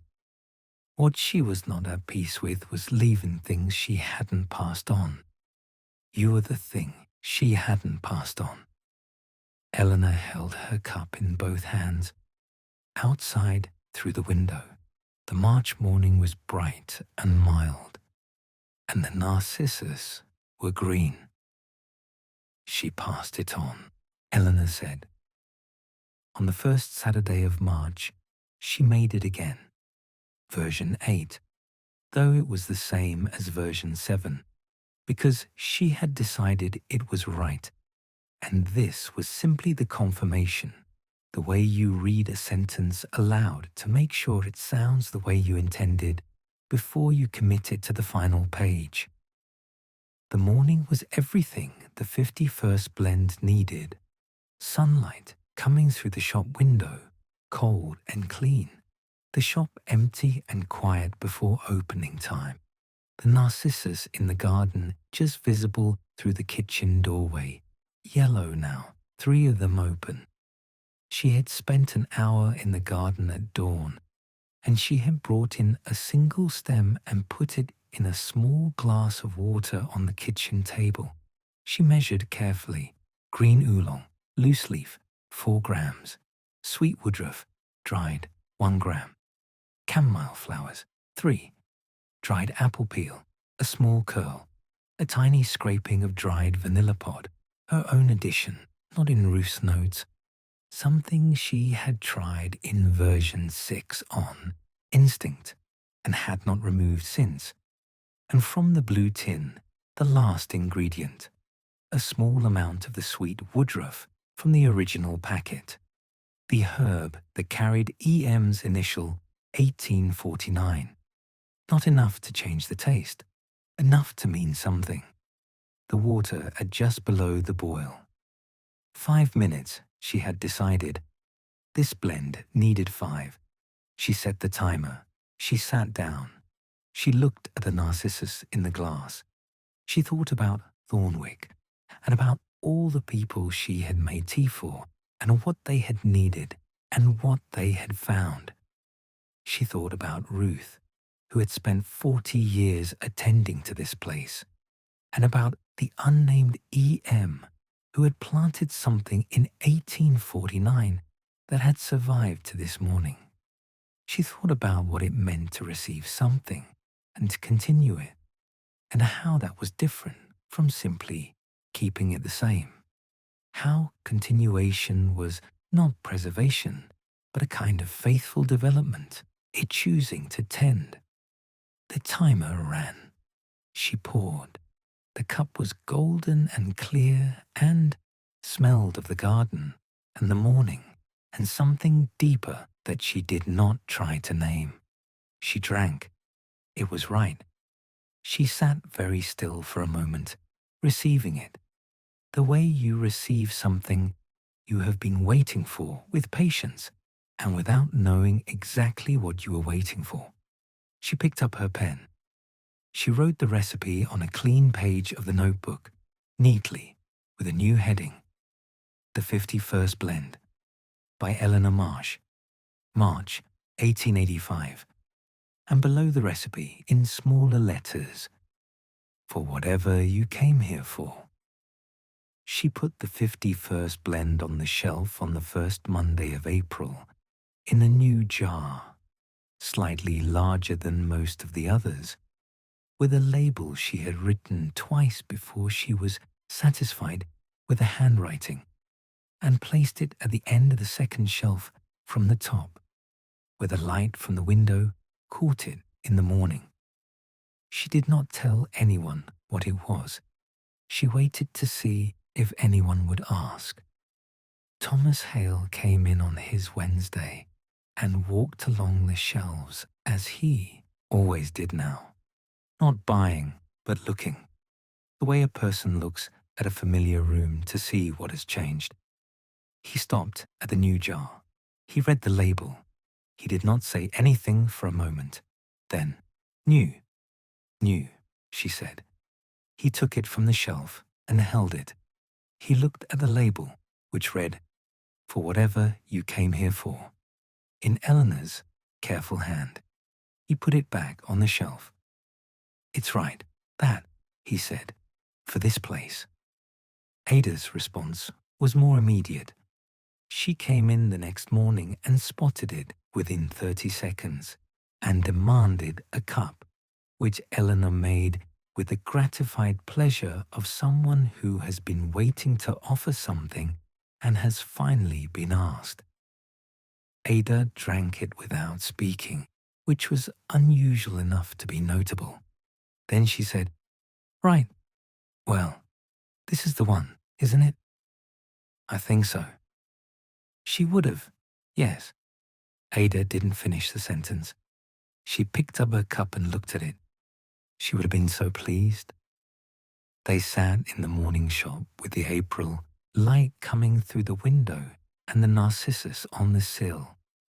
Eleanor had brought them in from the garden and put them in a long white jug, and the smell of the new blend still in the air, which was all the things she had put in it, and more than the sum of them.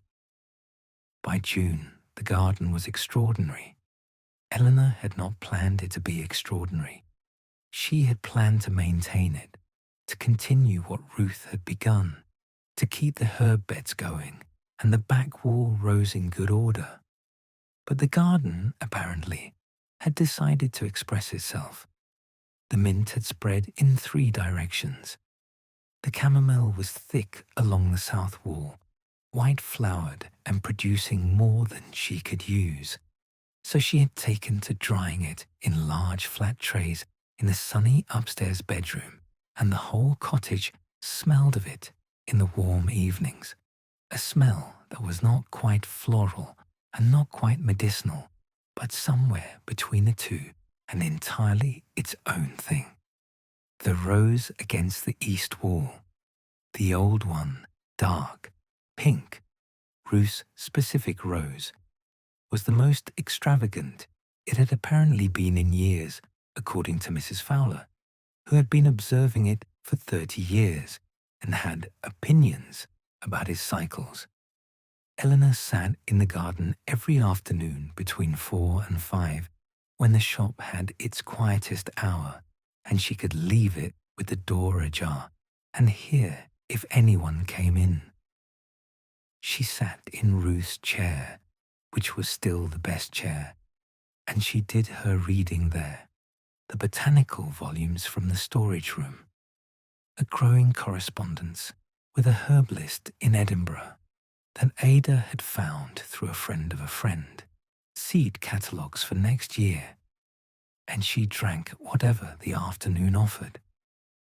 The village came to the back gate sometimes, in summer, the way neighbours do when the season is warm and doors and gates are naturally open. Francis brought strawberries one Tuesday, wordlessly, and Eleanor made a cup of the garden in September, which, she had decided, was equally appropriate for June, and they sat side by side in the warm garden and did not need to explain to each other why they were content. Thomas Hale came and looked at the chamomile beds without speaking, and then said, "She'd have been out here every morning." "She was," Eleanor said. He looked at her. "You know that? She wrote about it in the notebook." He nodded slowly. "Aye, she wrote about everything. She told me once that writing things down was how she kept them." He paused. "How she kept the people." Eleanor thought about this for the rest of the day. A letter arrived from Edinburgh in July, forwarded by Ada with a wink and set on the kitchen table where Eleanor would find it with her morning tea. It was 3 pages in Mira's handwriting, which was nothing like Ruth's, small and dense and slightly hurried, with corrections written above lines rather than beside them, the handwriting of someone whose thoughts move faster than her pen. Mira described Edinburgh with the enthusiasm of someone discovering that the world is, in fact, as large and interesting as they had hoped and not, as part of them had feared, simply a different arrangement of the same limitations. She described her studies. She was reading English literature, which surprised Eleanor not at all, and her hall of residence and the other students and the city in all its grey and golden complexity. But the middle of the letter, which Eleanor read twice, was this: "I have a friend here who is having a very bad time, and I took her to my room, and I made her a cup of tea, and I found myself thinking about what you would do. Not the tea exactly. I only have Yorkshire gold. I haven't your grandmother's jars, but the way of it, the paying attention, the sitting with it, instead of trying to fix it. I think it actually helped. I think I did it right. I wanted to tell you because you're the reason I know how." Eleanor folded the letter carefully and put it in the drawer of the kitchen table, which had become the drawer for things worth keeping. She made herself a cup of something new, which was, she had decided, equally appropriate for things that were new and things that were also in some way already known. She wrote back that evening. She told Mira she had done exactly right. On a Tuesday in August, Reverend Birch did something he had not done in 31 Tuesdays, of sitting in the corner of the shop. He brought a book. He set it on the table when Eleanor brought his cup. She was giving him the 51st blend now, every week, because it was the one that felt most suited to someone who came without asking for anything and needed only to be in a place that attended to things carefully. He set the book on the table with a gesture that was slightly tentative for someone of his composure. "I've been reading this again," he said. He pushed it across the table slightly, an invitation rather than a directive. She picked it up. It was the slim poetry volume she had first seen on the bedside table in Ruth's room. The same copy, she was fairly certain, with the same soft cover and the same pencil marks in the margins.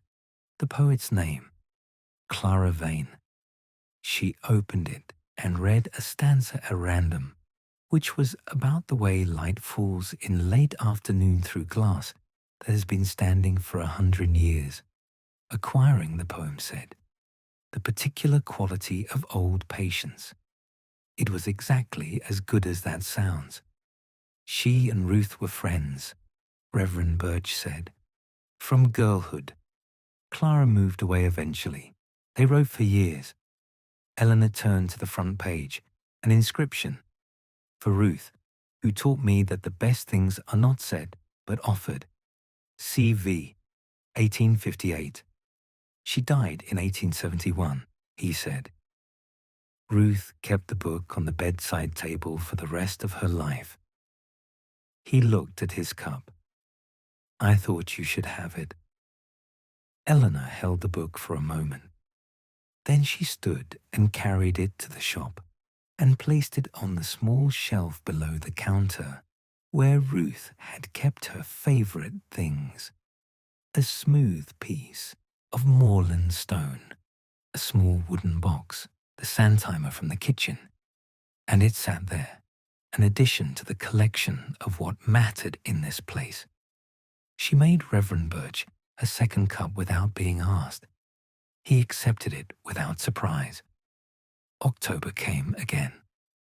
Not the October she had arrived in, nervous and provisional, carrying 2 bags and an unopened envelope, but October as something she now knew the quality of. The specific light, the specific cold, the way the chestnut tree on the green began its slow release of leaves, each one turning as if considering its options before deciding. She had been in Thornwick for a year. She marked it privately on a Wednesday evening after Ada had gone home by making herself a cup of the garden after rain. The blend she had made her first night, following Ruth's instruction, and sitting in the shop by the window. The shop was closed. The fire was low. The oil lamp on the table made its quiet amber world. She thought about the year. She thought about the people she had come to know, and the blends she had made for them, and the ones she had made wrong, and the ones she had eventually got right. She thought about Thomas and Ada, and Reverend Birch, and Francis and Mira, and Mrs. Fowler, and all the others, the full complement of a small village, 200 souls or thereabouts, each one a world as large as any city, contained in a stone house, in a daily life, in a cup of tea taken at a particular time of day, for a particular reason that they might not have words for, but that she was learning, gradually, to recognize. She had not opened the small envelope yet, the one from Mr. Graves, the one Ruth had asked to be given to her at the right time. She thought, sitting in the lamplit shop on the anniversary of her arrival, that she had perhaps been waiting until she was sure enough of this place to receive whatever it contained. She was sure now.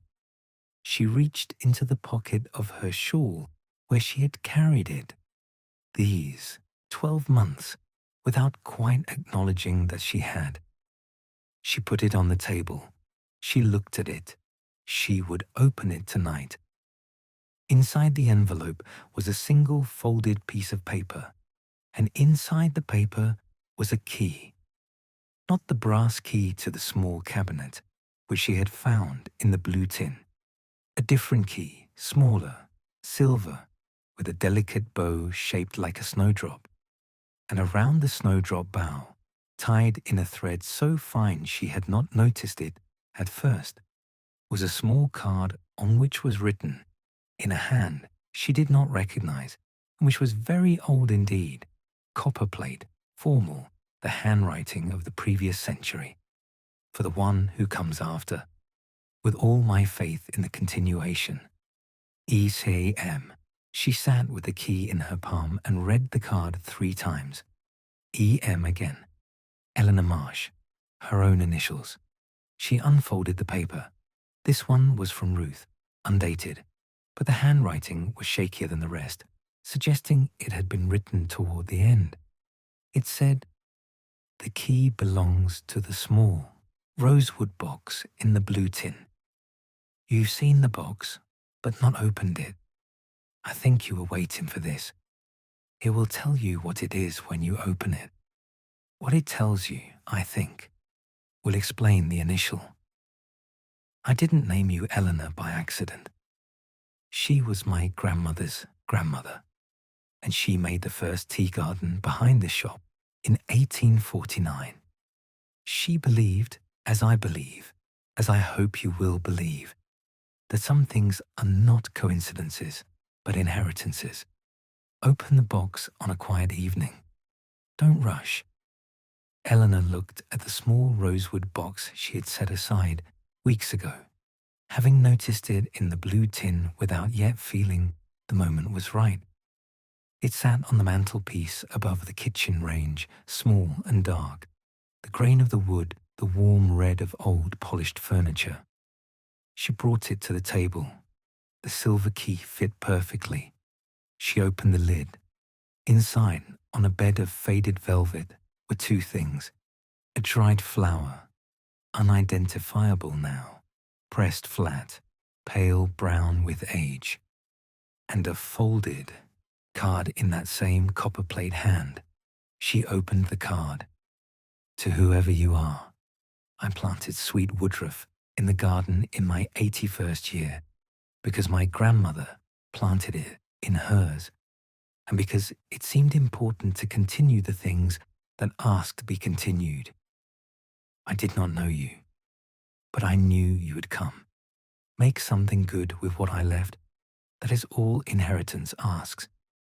Eleanor Marsh, 1849.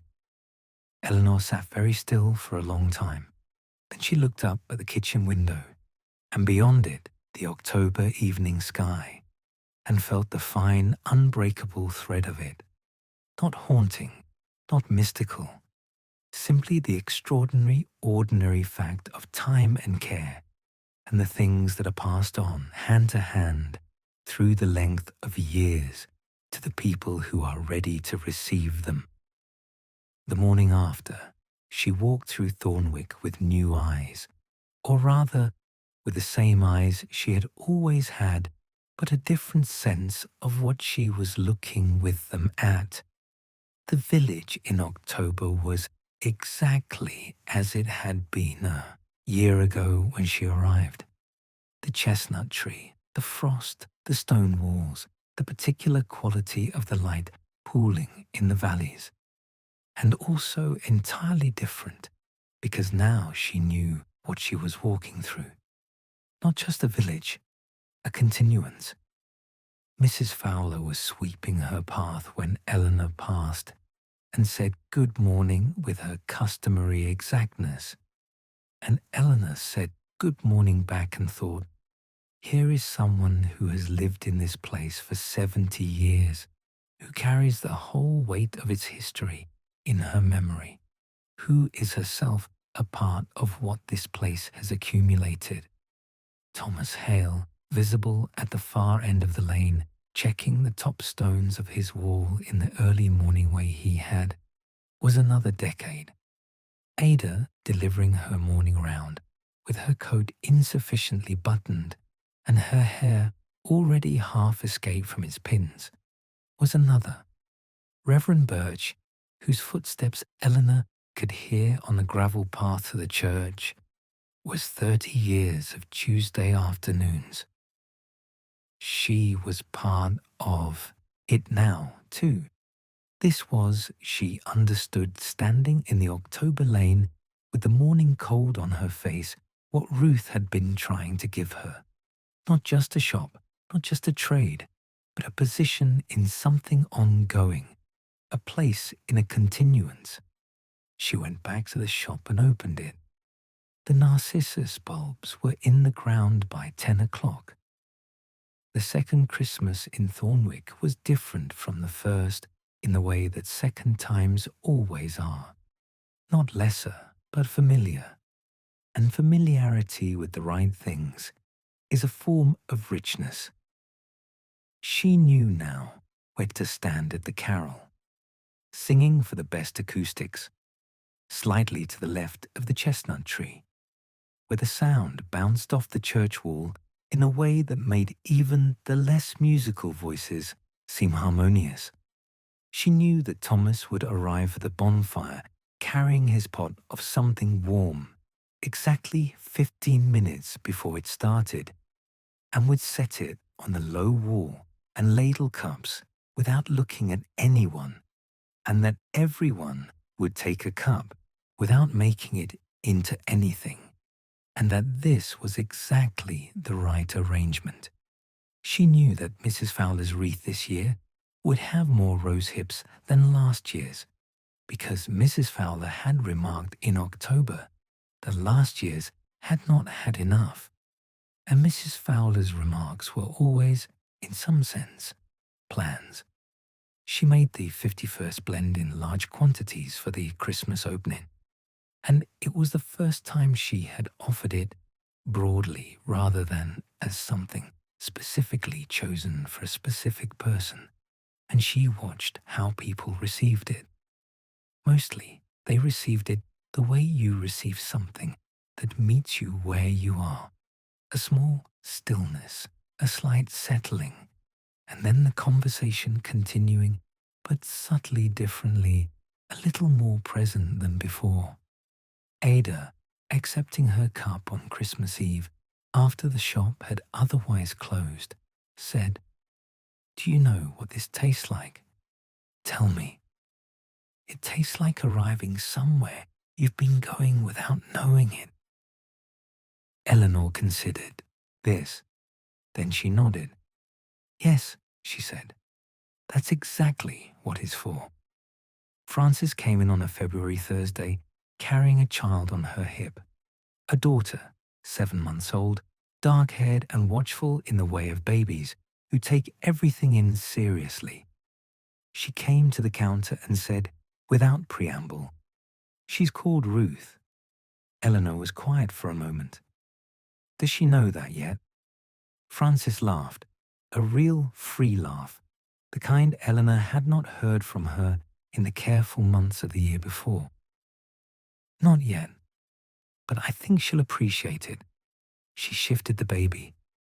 "We wanted to ask if you'd be her godmother. We know you're not—" She stopped. "I mean, we haven't known you very long, by some measures." "By other measures," Eleanor said. "By other measures," Frances smiled. "By the measures that actually matter, we've known you long enough." Eleanor made a cup of tea one-handed and held the baby with the other, which was not something she had done in a very long time, and found that the weight of a small person in the crook of your arm was one of the most ordinary, extraordinary things in the world. The baby looked at her with the dark, considering eyes. She looked back. "Yes," Eleanor said to Frances, "I'd be honored." On the Sunday, after she became godmother to Ruth Lowe, née Warren, they had given her the middle name Lowe for Frances's family, and Ruth for the obvious reason. Eleanor made herself a cup of a quiet Sunday, which she had sold many times but had not herself drunk since the notebook years ago. The recipe called for a blend she had not examined closely, oolong and dried pear, and a very small amount of dried violet, which Ruth had grown in the north bed and which produced flowers of a colour so specific to itself that it had no other name than violet. The violet, dried, lost its colour entirely, but kept something else. The particular sweetness of it, not sugary, but botanical. The sweetness of something that exists because it has no reason not to. She made it at 8 in the morning when the village was still entirely quiet, when even the wood pigeon had not yet reported for duty, and the elm tree stood in the still air without moving. She sat at the window table in her dressing gown, which she had not done before, had always dressed before the shop.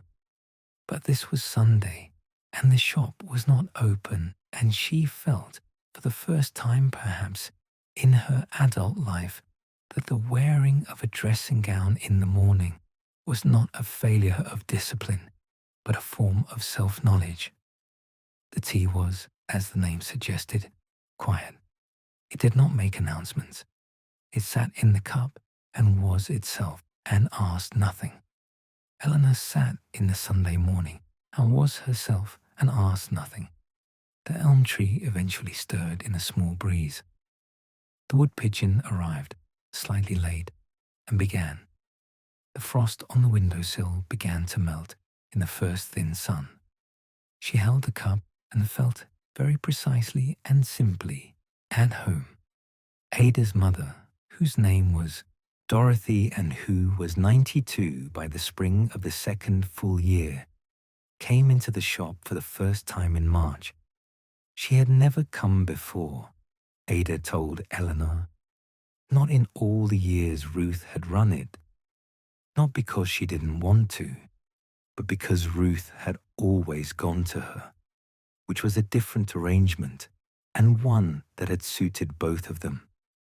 She came slowly, with a stick, and stood in the door for a moment and looked at the shelves with the expression of someone revisiting something. Then she said, "She never moved anything." "No," Eleanor said. "I've only added." Dorothy walked to the shelves and moved along them in the particular way of someone reading. She was small and slightly bent, but her eyes were sharp, and her voice, when she spoke, was the voice of someone with a great deal still left to say. "I remember when she started," Dorothy said. "She was younger than you are now. She'd had a difficult year, her husband, and then some other things. And she decided that what she was going to do was learn the herbs and learn the people and learn how to give one to the other. I thought she was mad." She paused. "I was wrong. I'm often wrong. I tend to be wrong when people are braver than I expect." She accepted a cup. Eleanor gave her "Everything Will Be All Right." The label slightly faded, the first jar Eleanor had ever picked up in this shop on her first evening, and sat at the window table for an hour. She talked about Ruth, about the village as it had been, about the things that had stayed the same, and the things that had quietly changed, about what it meant to watch a place for 92 years. When she left, she paused at the door and turned back. "You've got her quality," she said. "The same one, the one of being fully where you are." She tapped her stick on the threshold. "Don't lose it. It's rarer than you think." She began to teach in the second summer without planning to. It happened because Mira came back from Edinburgh for July and came directly to the garden, as she now always did, and sat in the extra chair Eleanor had brought out and said, "Tell me what everything is." So Eleanor told her. She told her what chamomile was for and how it grew and what it smelled like at different points in the season and what the dried version lost and what it kept. She told her about sweet woodruff and its long-releasing fragrance and its patience. She told her about lemon balm and why it was sometimes called Melissa and why that mattered, which was because Melissa was the Greek word for bee, and the bees knew something about it that the other insects didn't. And if you stood by the lemon balm bed on a still afternoon, you could hear the particular quality of that knowing.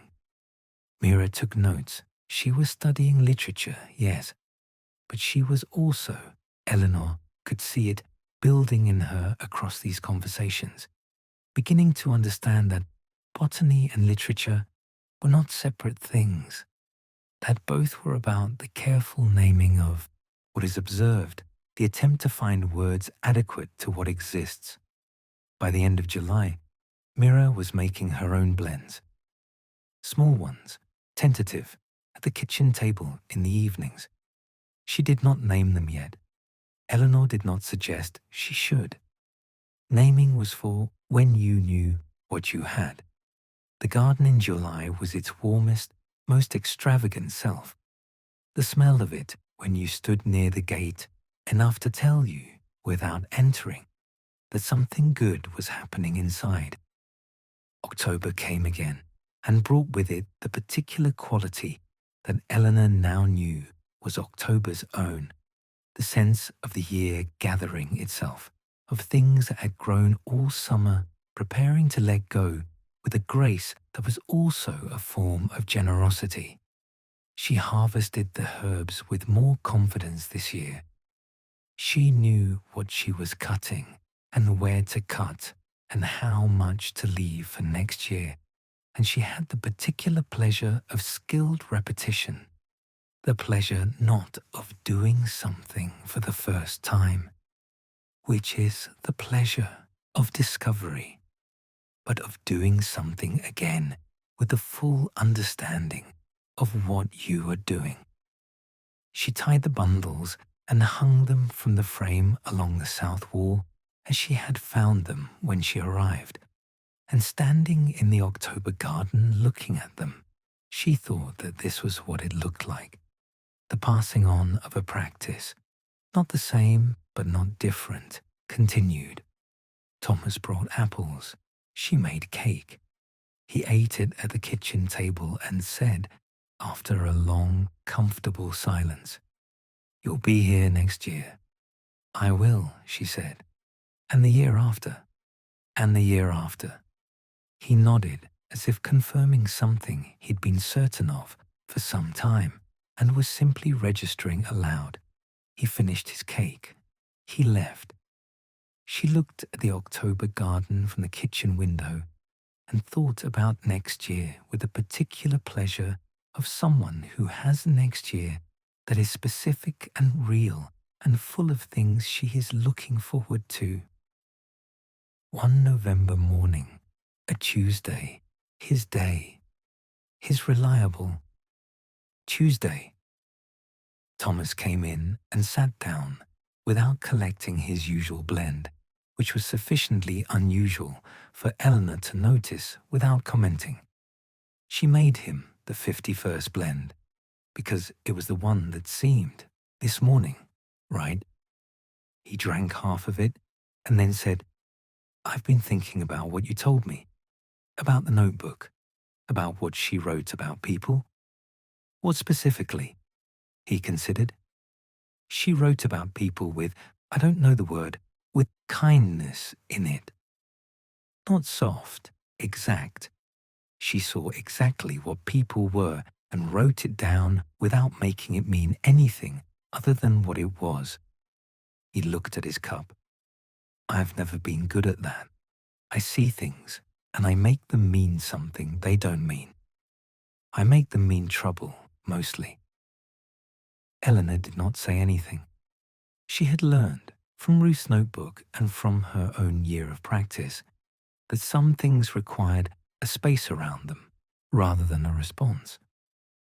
"She once wrote about me," he said. "I didn't know when. She was alive. I read it this past year. Ada told me there was a copy." He paused. "She said I was the best kind of person in a place like this, the kind who holds the walls up just by being here, the kind who doesn't ask for acknowledgement and doesn't need it and does it anyway." He looked at Eleanor. "I didn't know she thought that." "I think," Eleanor said carefully, "that the reason she didn't tell you was not that she forgot, but that she knew you would hold it better if you found it later, when you were ready to receive it. Thomas looked at this thought from several angles. Then he finished his cup. She was clever, he said. Your grandmother? Yes, Eleanor said. She was. There were nights in the second winter when Eleanor stayed in the shop after closing, not for any particular reason, but for the particular quality of it. The shop at night was different from the shop in the day in the way that any well-used room is different when the people have gone home. Not empty, exactly. Full of their absence, which is a different thing. She would sit at the window table with a cup of something she had not planned in advance and simply be in the room. The oil lamp, the fire, the shelves of jars with their labels she now knew by heart, the small rosewood box on the mantelpiece, the poetry volume on the shelf below the counter, the sand timer, the smooth moorland stone. She would think sometimes about the accumulation of all the cups of tea that had been drunk in this room, not just in her time here, but in Ruth's, and before that, in whoever had run the shop before Ruth, and further back than that, because the building was old and had been many things before it became a tea shop. And all of that time, it had been in this village, and the village had been going on around it. She thought about all the people who had come in frightened and left a little steadier, all the people who had come in lonely and sat at the table for 20 minutes in company and then gone home slightly less so. All the people who had come in not knowing what they needed and left with a jar of something that turned out to be exactly right. She thought about the 51st blend on its shelf, still surprising her, the way it met people differently each time, the way it seemed always to find the particular quality of what they had brought in with them and offer them what that required. She thought it was the most useful thing she had ever done, which was a thought that required a moment of sitting with, because she had spent 26 years in a classroom believing that was the useful thing, and she did not want to diminish it. But the school had been, she had begun to understand this clearly, a preparation for this. The skills were the same: attention, patience, the willingness to meet a person where they were, rather than where you thought they ought to be.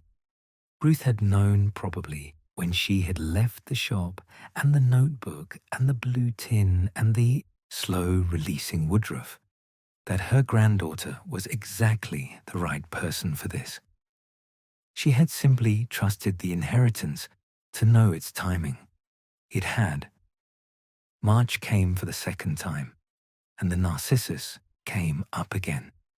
She had expected them, had been watching for them, in fact, with the combination of anticipation and patience she had been practicing all winter. But when they came, they were still a surprise, because that is the nature of things that are planted in faith. Even when you know they are coming, their arrival is a renewal. There were more this year. The bulbs had multiplied slightly over the winter, in the way of narcissus when they are well planted and left undisturbed, and the cluster by the back door was fuller, denser, with more flowers than last spring. She stood in the garden and looked at them and felt again Ruth's deliberate intention in every one of them.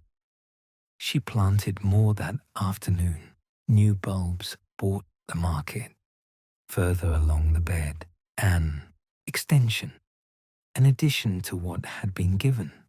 This, she thought, was exactly the thing the card from 1849 had asked for, not preservation, but continuation, the thing tended and added to and passed on, She made a cup of the garden after rain to mark it, because that had been the first cup, and because some things earn their repetition. She sat in the garden in the early March sun, which was thin and cool but present, and drank it slowly. The narcissus bent slightly in the breeze. The elm tree was beginning its first faint greening, barely visible, a decision more than an event. The stone walls held the garden in their old, patient surround. She thought of nothing and everything, in the particular way of gardens and cups of tea and early spring mornings when the year is beginning again and the inheritance is intact. Ada came in one April morning with the quality of someone trying not to be obvious about something. She bought the plain Assam, which was what she bought when she wanted to establish normalcy before saying whatever she had actually come to say. And she sat at the counter and drank it and then said, "I've been offered the postmistress position in Harrogate." Eleanor waited. "It's more. Money and responsibility both. It would mean leaving Thornwick." Ada turned her cup slowly. "I've been here my whole life.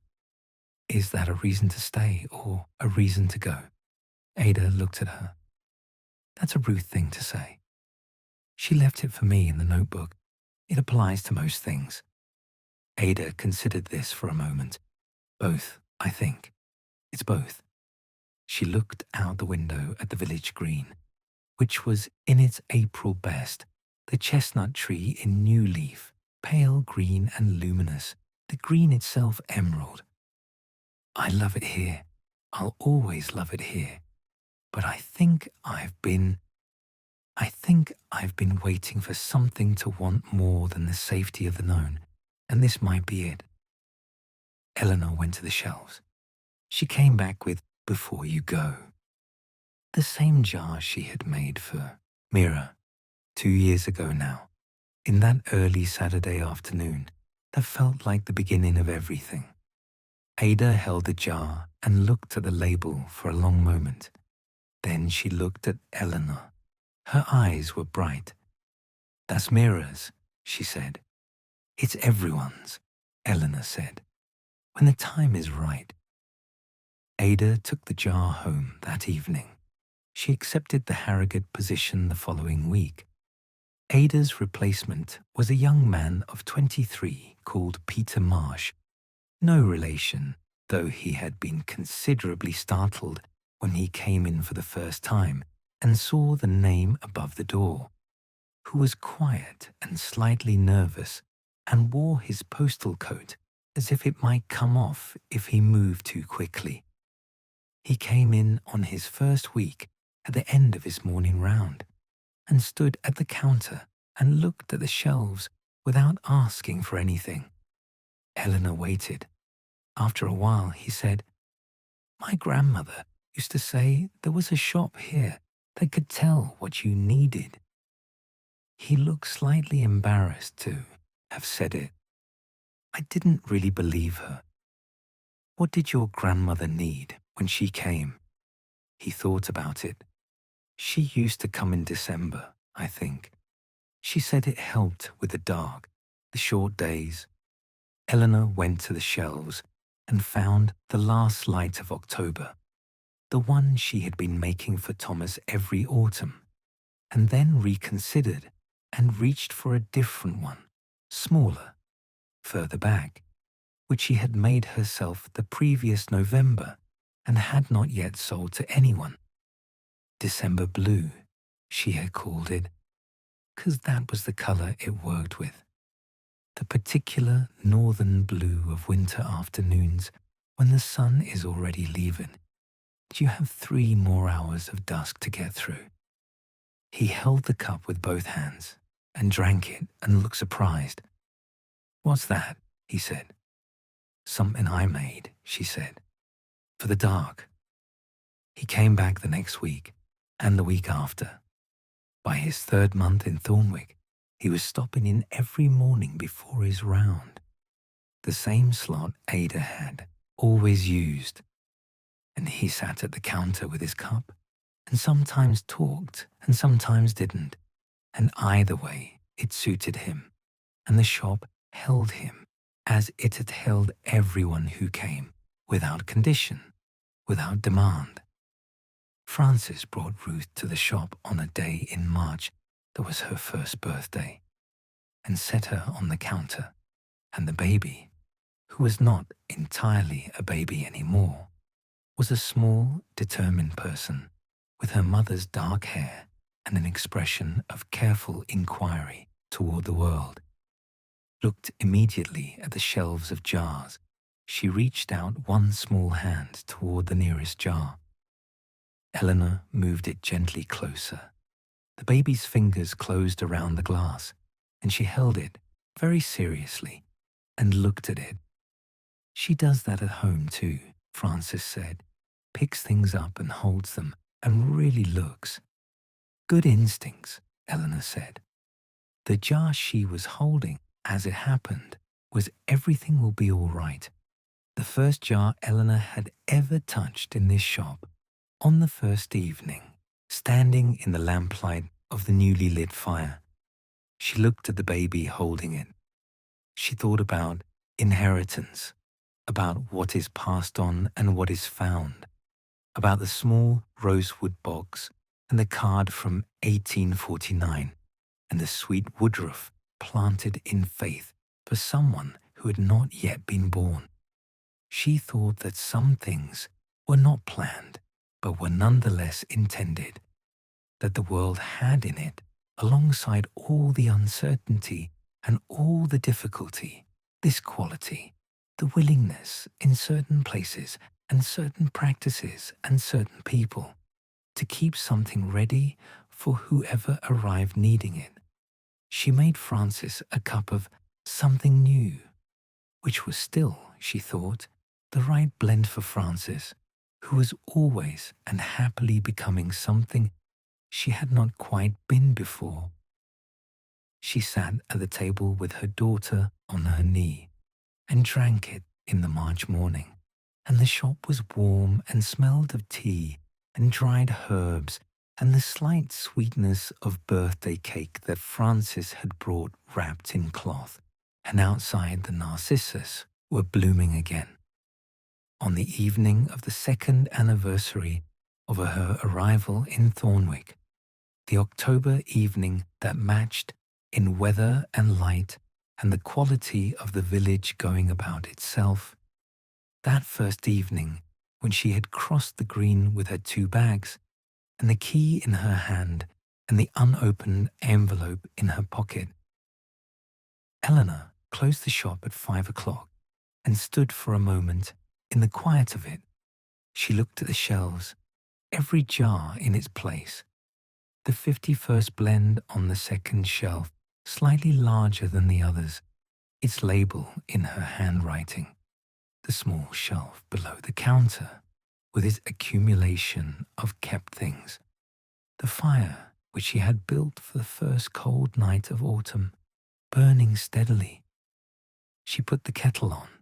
She made herself a cup of Everything Will Be All Right, not because she was in need of the assurance it offered, or not exactly, but because it was the jar she had first held in this room on the first evening, not knowing anything yet, holding the glass in the lamplight, with the fire just catching in the grate, and the whole unknown weight of this place in front of her, and because it seemed right, on an anniversary, to hold the beginning and the present in the same cup. She carried it to the window table and sat down.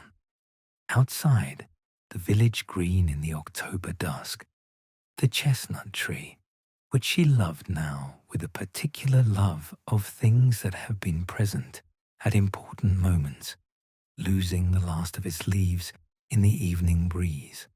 The gas lamp already lit. 2 people crossing the green, Mrs. Fowler's daughter, she thought, and the man from the farm at the end of the western lane, whose name she had learned in March, walking home in the early dark.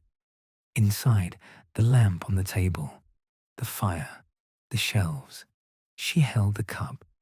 The tea was warm and amber and tasted, as it always had, of a certainty she could not prove from any position outside it, but that was present whenever she needed it, that the difficult things had a reason, that the ordinary days were not lesser than the extraordinary ones, but were often more important, that the smallest attentions accumulated into something that mattered, that what you planted in faith would come up in its season, and that it was possible in this life, in this world, in this particular narrow shop in a Yorkshire village, to be entirely and exactly where you were meant to be.